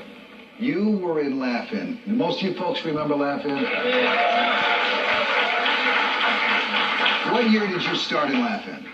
That was January 24th, 1968. 24th, 1968, you became a permanent fixture. Excuse me, A semi-permanent. Yeah, I wish I were permanent. Did you, what kind of dough did it pay in those days? It was $7.50, if I remember correctly, for those initial Laugh-Ins. Then when Tipper through the Tulips hit the charts in 68 of May, Mr. Silver, who managed me, wanted about $7,500 or $5,000, which really I wish that never would have happened, but that's what they asked, and they used me sporadically. I remember the first time I saw you, and I wasn't sure exactly what to think, and I imagine a lot of other folks felt the same way. Did that bother you? Did you feel you were being, did you feel that you were held up to ridicule? Yeah, well, it was tough to get letters. After the Laugh-In show, 98% pan mail. They said, where'd you get them from? What's happening to the world? The Los Angeles Times said a low boo to Tiny Tim. But even though that was rough, I'm not saying it wasn't, sorry. That's the same thing that happened when I had this long hair in 54 around the neighborhood in New York City and Washington Heights. Only this time, it was on a larger scale. It was around the world. Johnny, what's the biggest year of earnings you ever had? How much money? That was, well, I'd say 68, 69 altogether. In those years, I'd say it must have been about near 2 to 4 million. $2 to $4 million bucks. How much of that did you have to pay out to managers, to agents, to other people who were there to share in your success? Well, the honest truth is that I only got $100 a week allowance. They kept me at the Sunset Marquis Hotel.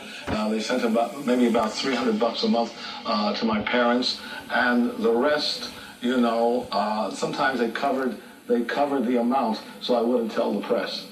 And it so happens to be, I saw that Bill Cosby, a lot of people don't mention this, but Bill Cosby and I had the same manager in Los Angeles, and he was also taken. But you know, the 70s were not easy for him, but he made a comeback, as you know, later on. Sure did. Did the Laugh-In situation help you or hinder you? It helped immensely. Yeah. I don't have no animosity even to these managers, except that if they do the right things. You know, it's unfortunate everyone cheats and takes advantage of things. But at that time, ironically, they had the power to make one a success. We both know a fellow by, I guess he's passed on by now, Marty Kahn. Yeah, oh, he died. I didn't know he died. I don't know if he died or not. It certainly was a manager a long time ago he died, but, you know. Well, I know him, yes. He's still around Detroit or Cleveland, around Oh, is there. he in that area? Was he a good manager for you? He never managed me. All he did was book me here and there. I see. And, you know, but he never did me any harm, but he just booked me 2 or 3 times, and that was it. Your feelings, honestly, your honest feelings about most of the people in show business. Are they people who help each other, or are they people who really help themselves? I'd say most of the time they help themselves. Even when you see, you know, people doing charities for this one and that one, it's really basically for their egos. People who claim to worship Elvis Presley are doing it for their profits. You know, so their name will be, you know, publicized, which is a normal thing. If one really had the, you know, the zeal to do something for Mr. Presley, then they would do it quietly or not take no money for it. When we come back, would you do me a favor and sing a song, huh? I'd love to. All right, how about that? Is that okay? We'll be back in just a minute. Stay with us. We'll be back. Downey with Morton Downey Jr. will be back in just a moment.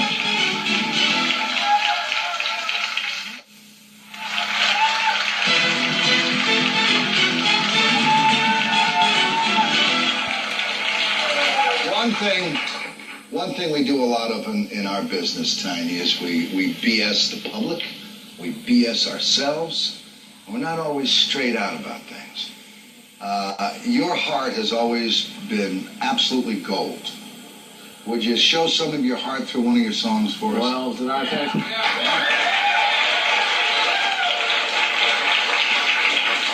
Well, I tell you, thanks. I hope I live up to that. Praise the Lord for His blessing. But your father, the great Mr. Morton Downey, had sang a song which I'm still trying to get. I think it was called "I'm Proud to Be Mother's Boy," which was It was from the recorded. movie Mother's Boy, Wow. which was the very first talking movie made, but was not released first. Al Jolson's was released first. I didn't know. And it wasn't my dad who started that. He sang the song, but that's where he met my mother, all right? And my mother started that film. Well, thanks for letting me know, because I'm still trying to get that song. The Lincoln Center Library mentioned great reviews of that, which he recorded for Victor Records. But for Mother's Day, here's a great song, also sung in 1927 by various singers.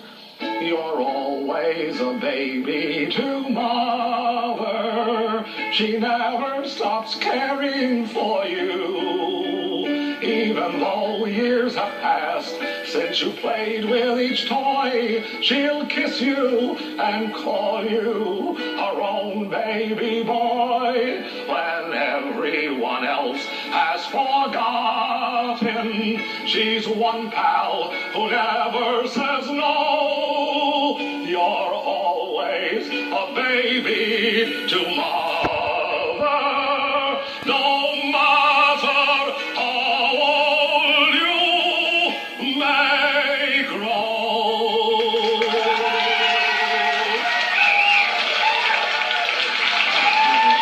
And what a lot of you don't understand is Tiny Tim is probably one of the greatest curators of music from the late 1890s straight up through today. And a lot of people admire your singing. We have a member of our staff, Rob Chickering. Rob, would you come here for just a second, please? Rob Chickering is a great admirer of yours, and he tries to imitate you. All right?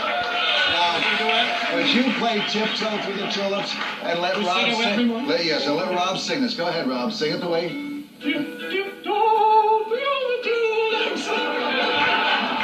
That's all I know, Lord. I'm sorry. And his hand is on my back, shaking like a vibrator. All right, we did it there. He's a great guy. But this is a man who I would say is the curator of modern music that your parents, your grandparents, and even some of us remember. Let's get serious here for a second. I think you really got taken over the coals and shafted many years ago when you were talked into getting married to a young lady by the name of Miss Vicky on the Johnny Carson show. And John, that did a tremendous amount for your career in the sense that Johnny loves you. And in the sense that people remembered that. That was the most viewed late night show in the history of television. How did that happen?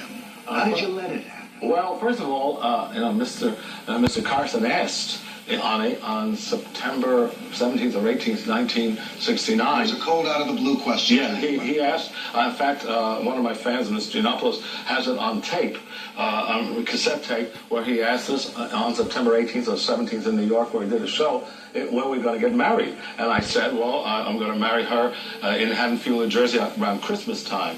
And he thought for a minute and he said, well, would you like to do it on our show? He said, we'll pay the bill, we'll take care of her wedding gown. I said, gee, to myself, I said, gee, I'd look great in front of her mother. And she was only 17, and I said, sure, I'd love to do it. How old were you at the time? Well, I was near 40. Near 40 doesn't mean you weren't too far from 52? No, I was there at 40. 1968 that happened? 69, December 17th. 45. Well, no, You got a loud ball. I was really near 40. Yeah, you were near. Yeah. Okay. Did you think it would ever work out, that marriage? Yes. I always thought, I told Miss Vicky before the marriage, before we even got engaged, in August of 1969 in the Steel Pier, where I was there for about a week. Down in Atlantic City. Yeah, I said to her that if we marry, I don't believe in birth control. I mean, marriage is only for children here. You don't have to marry me. But if you're lying, there's a higher source that knows about it. No, I want to marry you. Okay, fine. I said. But you knew you were dealing with a 17-year-old who maybe didn't have the greatest cognitive reasoning in the world. True, but if they know how to eat, if they know how to pick up a glass, they know when they're doing wrong. Age means nothing. I mean, I married a second one.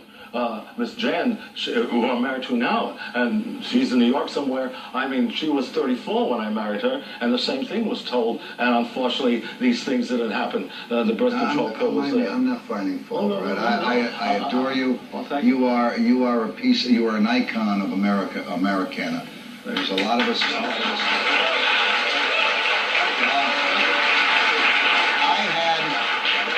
I was sitting in a restaurant just a few months ago. And a lady walked up to me and she said, Mort, I always watched your show. I listened to your radio show. And I listened to you with Tiny Tim on. What do you think of Tiny Tim? I said, I think he's a wonderful, decent, kind-hearted human being. I think he's really been given the short stick. She said, well, my name is Victoria something, and she explained her name. And it wasn't until about 5 minutes in the conversation I realized she was Miss Vicky. And she had sought me out. And she talked to me about your daughter, Tulip, about her, and about the fact that you weren't there for Tulip, to help Tulip be raised. You weren't there financially. And that she felt she had been put through an awful lot in life. And I said to her, well, did you get any benefits out of it? And she said, yes, I guess I met a lot of people that I wouldn't have met before. Were you abusive during that marriage at all? I only once was trying. I could have lost my temper and hit her once. That might have been 73, but that was because before we married, she knew what Jesus Christ meant. That I didn't believe in cheating. I didn't believe in anything of fooling around. She was fooling around with me in 71. She left me in 72 with a male model. Who's now the publicity man for the Limelight in New York, the disco. She left me. There was a letter from somebody in Bermuda, some man she met when we played there, who wrote to her without my knowing, and she had committed adultery before the marriage. Then one day I had a date to meet, and I'll tell you who it was, to go to Cindy Adams and Joey Adams' place. I wanted her to go there so that she could see them. Cindy, a wonderful person. Oh, God bless them. Both wonderful people. And definitely she was ready to go, and then she changed her mind. I said, you're changing your mind now. You're embarrassing me in front of her. You're ready to go. They're waiting for you. And yet you went and left me for this guy here a couple of years ago, and now you're doing that because I need you? I said, you son of a gun, you. I mean, this is an embarrassment not only to myself, but to Miss Adams. She didn't want to take the chance to even do that. So basically, of course, I got angry there. I think I was a little justified. The woman committed adultery on me, and I still wouldn't divorce her because I don't believe in divorce. She got a divorce because the state of Jersey gave it to her in 1977 when I couldn't afford to come up there. If you could talk to Tulip right now, what would you say to her? I would say to her, you don't have to call me father, because I wasn't there, as the article said in the Inquirer. And the Inquirer, said this. The Inquirer article was no new news because he just said, Mr. Downey, she knew back in 1972 that the funds were low and that every day paid the rent. So I would say to Miss Tulip, look. You don't have to call me father, but I have my faults. I'm sorry this career could not make it work for you. But, and I'm not trying to find fault, but the Inquirer did not say this. The Inquirer did not say, and I told Mr. Nelson, who wrote the article. Let's talk about the Inquirer, okay. Which I happen to think is a slimeball, sleazebag, puke dirt piece of... We'll come back, and I hope you do. Because you deserve it. You deserve good things to happen again. Stay with us, please.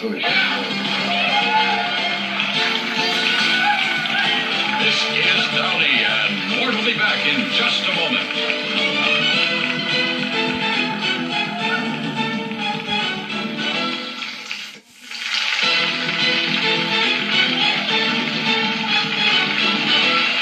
All right. Tiny, let's face it, all of us have been down on our luck at one time or another. Some of the folks are saying that I'm now making a comeback as a talk show host, that I had to slink away with my tail between my legs and become a movie actor. And that is about as low as you can get in this business. But you're coming back, so you must have... Let's go to the loudmouth, see what this gentleman has to say. Go ahead, sir, you're on. Yeah, Tiny Tim, I wonder what you're doing now and when you're going to make some guest appearances this week, all from us back in the 60s so we can enjoy you again.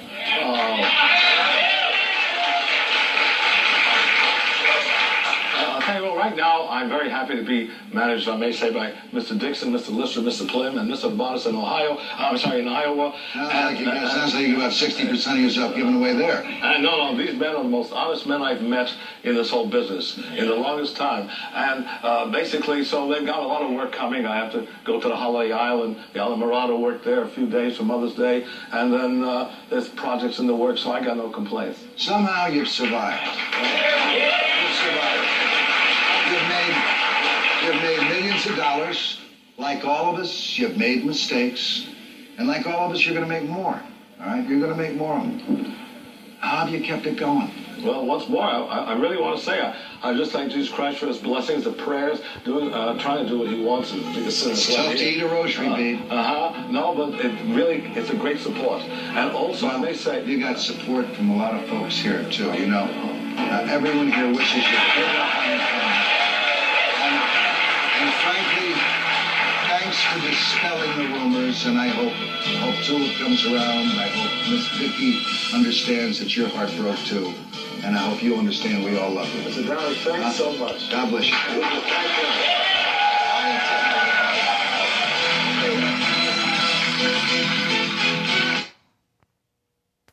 This is Tiny Tim, speaking to you on the early morning of Tuesday, October 19th, 1993, at almost 12:45 in the morning.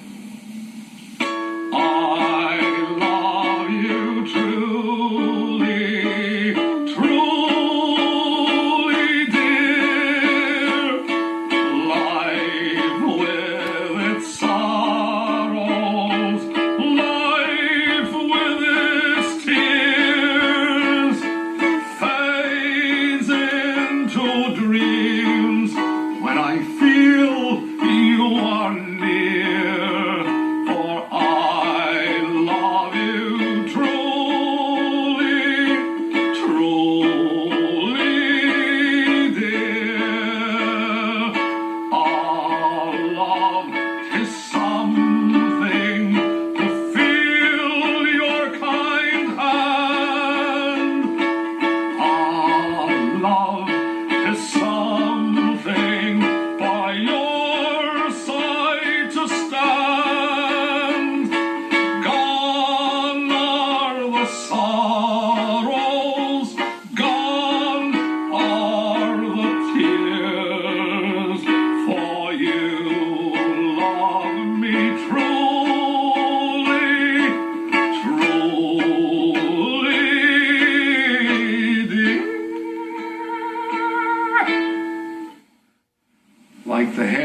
face makeup, with Kiss and all the rest, Alice Cooper, I don't care what they say, took after.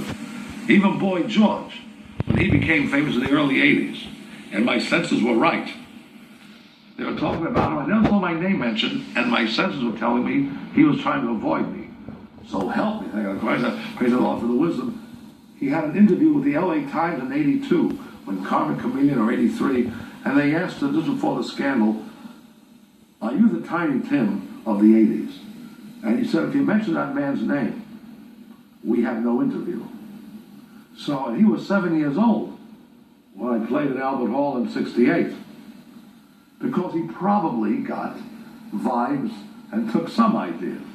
They don't want to know about that. They don't want to be linked. Same in my opinion. I think the world of Mr. Carter. I'm talking about human nature now. That if you notice, after the wedding, you know, you rarely heard the wedding mentioned again by Carson, or even having me invited, which I didn't care. Because when you're down, you're down. I didn't want to be on his show. Whose idea was it to do the wedding? His. In 69 of September. Had you already planned on? I announced the engagement on his show. He was wonderful to me. And out of respect, I didn't tell nobody until I announced it on his show in September. And then he asked, where are you getting married? I said, in Haddonfield, New Jersey, in her mother's house. And he said, wait a minute, on Christmas. I'm not here on Christmas. Would you like to marry on our show? We'll take care of the bills. We'll do it in good taste. And we'll pay for her wedding gown.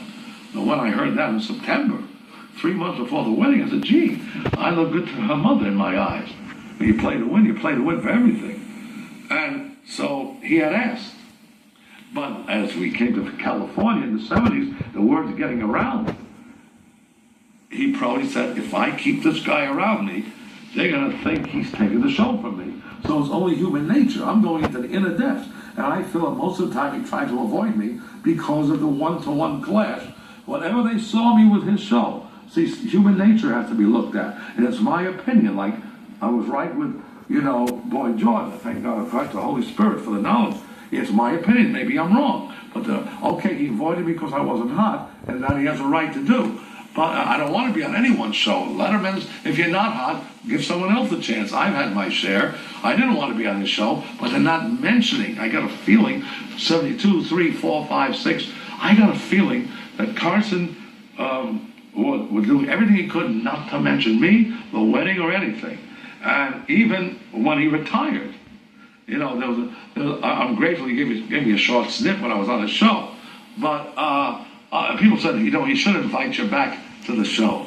Of course he didn't invite me back to the show. Because if he did not want the competition of that 1-2 punch. He wanted to go out without a Tiny Tim. The only thing he mentioned, that he beat the ratings on the last show. And I thought he did. And if he did, great, he beat his own ratings. But then I found out he didn't.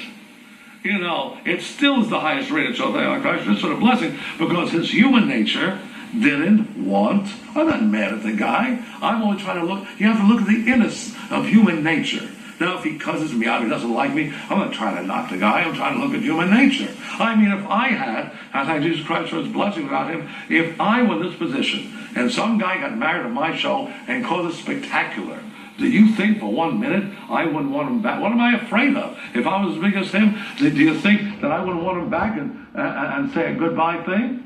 He was afraid to. I don't care if you don't like me anymore. He was afraid to bring me back because it would have been a competition with him. And, you know, that, I can't see no other thing. And I'm not bitter against it. I think it was, it's just human nature. The same thing in the wedding. When I got married, the same relatives who said the guy is nuts, we can't invite him to our wedding, they demanded that Miss Vicky, that their kids hold Miss Vicky's trainer. You know what I mean? That's human nature. I don't want to get well. I don't want to get well. I'm in love with a beautiful nurse. Early in the morning, night and noon, the cutest little girlie comes, feeds me with a spoon. I don't want to get well. I don't want to get well. I'm glad they shot me on the fighting line. Fine, the doctor says that I'm in bad condition. Yet, I've got so much ambition. I don't want to get well. I don't want to get well, for I'm having a wonderful time. I don't want to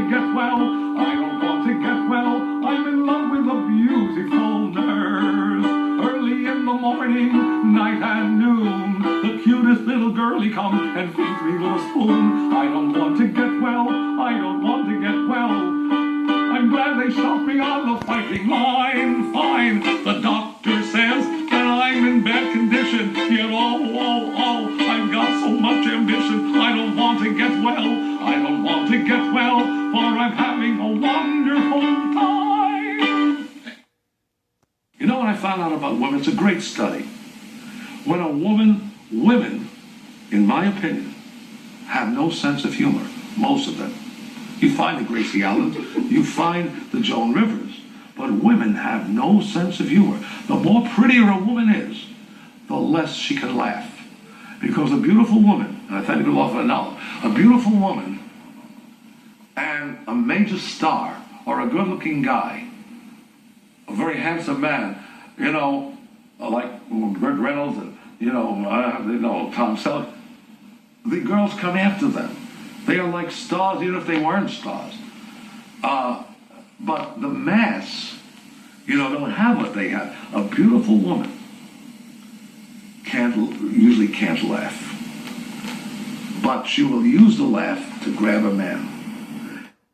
When they're old enough to know better, it's better to leave them alone.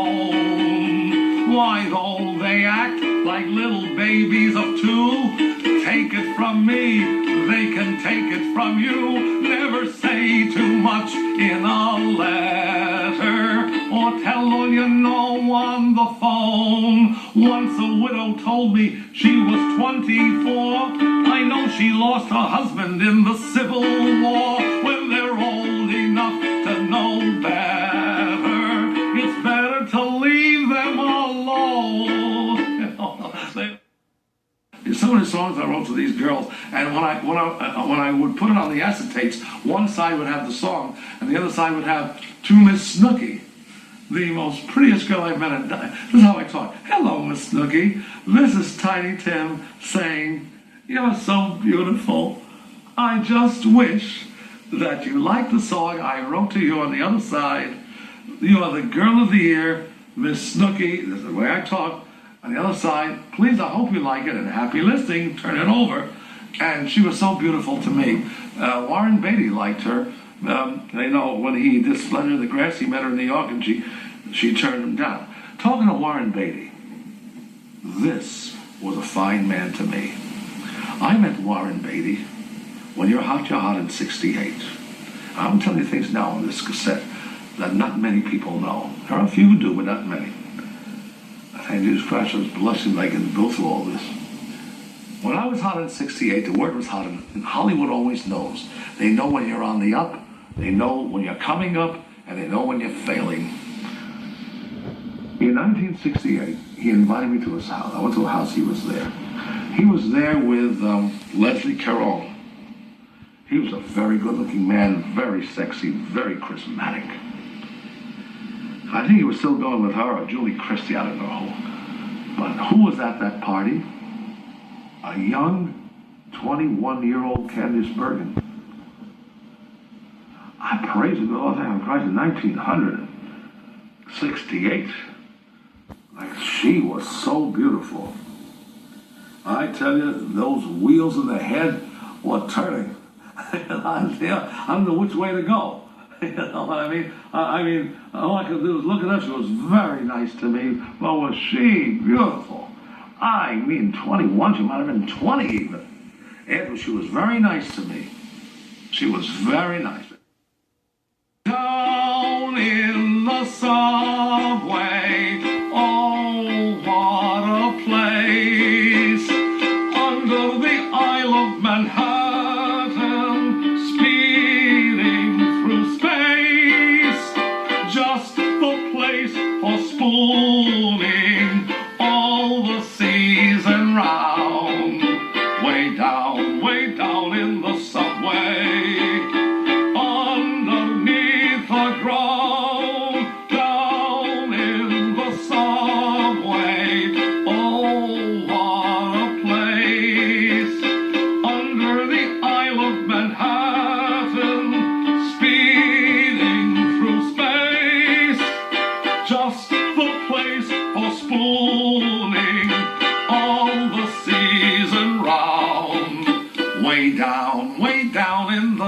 way underneath the ground. I wrote a song in 1981, ahead of its time. When I wrote this song, AIDS was a reducing candy, spelled AIDS. There was no Rock Hudson, there was no Liberace. It's a very small word, but somehow I read about it. Here's the song I wrote in 81, 4 years before Rock Hudson. About 6 years before Liberace, whatever. Santa Claus has got the AIDS this year, and he won't be round to spread his Christmas cheer. The reindeer all look blue, they know what he's going through. Santa Claus has got the AIDS this year. He won't be singing out ho, ho, ho, ho, but he'll be yelling out no, no, no, no. The nurses all look sad, 'cause Santa's got his band. Santa Claus has got the AIDS this year. Hello, this is Santa Claus. I won't be here this year. I'm sick, but next year, 12 months to wait, and then he'll soon be round again. But Santa Claus has got the AIDS this year. I also wrote another song on the other side of generic records, which I sent to a few people, and I never heard from them again. And this was the song. She left me with the herpes. Now why did she do that? Last night I sat upon a chair and gave it to the cat. The cat gave it to Rover, and to the mousey too. The mousey gave it to the bird. I don't know what to do.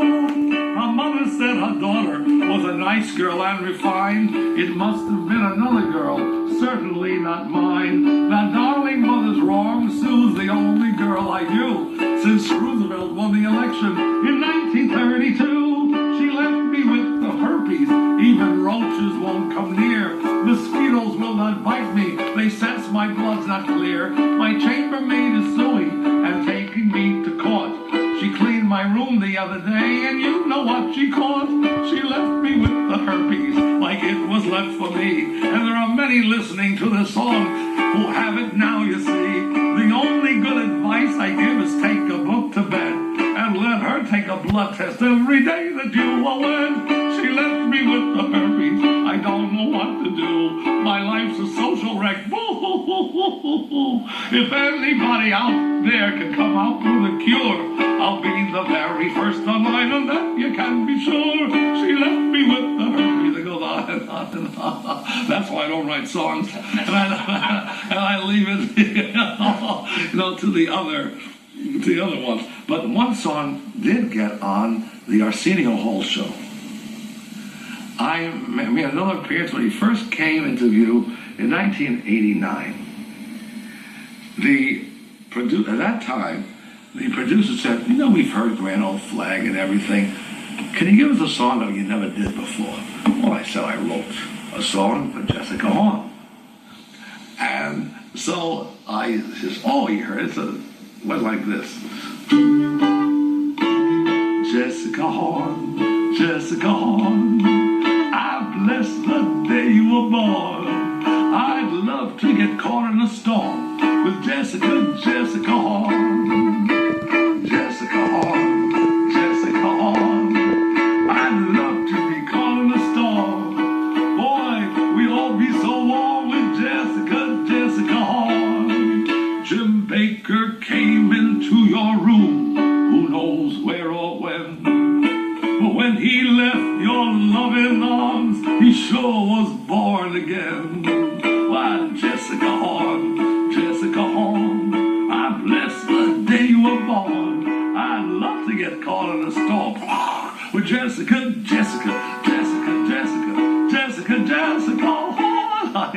and broke the crowd down.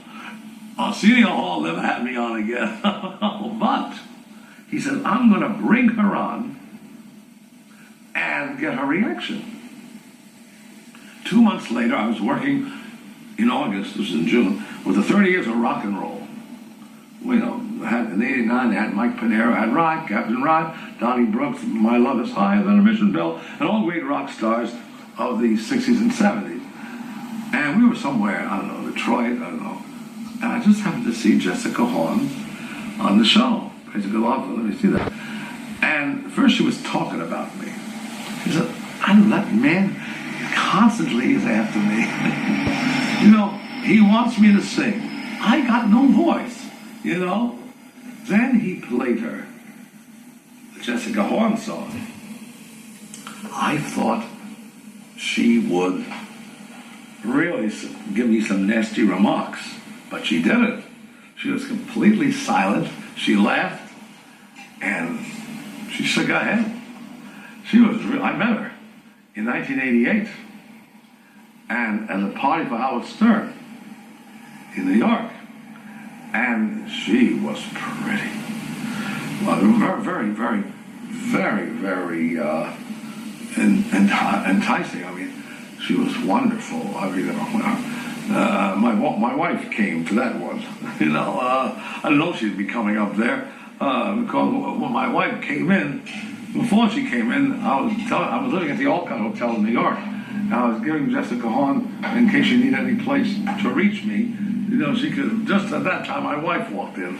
You know what I mean? Which, and then, of course, I told her what I did, because that was the end of that. But, you know, she's I wrote this song for her. What can I tell you? It's, you know, I always fall in love with these beautiful women, having dreams in paradise. Daddy, dear old daddy, you are more than a daddy to me. You might have stayed out with the boys every night. You stood at home just to bring me up right.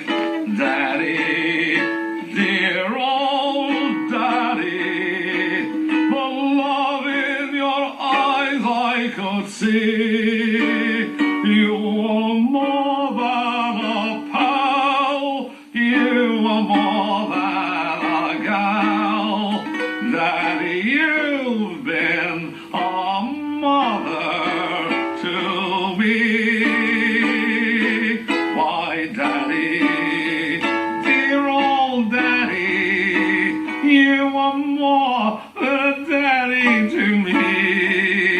Why, you might have had other babes on your knee, but you stayed at home just to bring me up right. Daddy, dear old daddy, the love in your eyes I could see. You are more than a pal, you are more than a gal. Daddy, you've been a mother to me. That's crazy.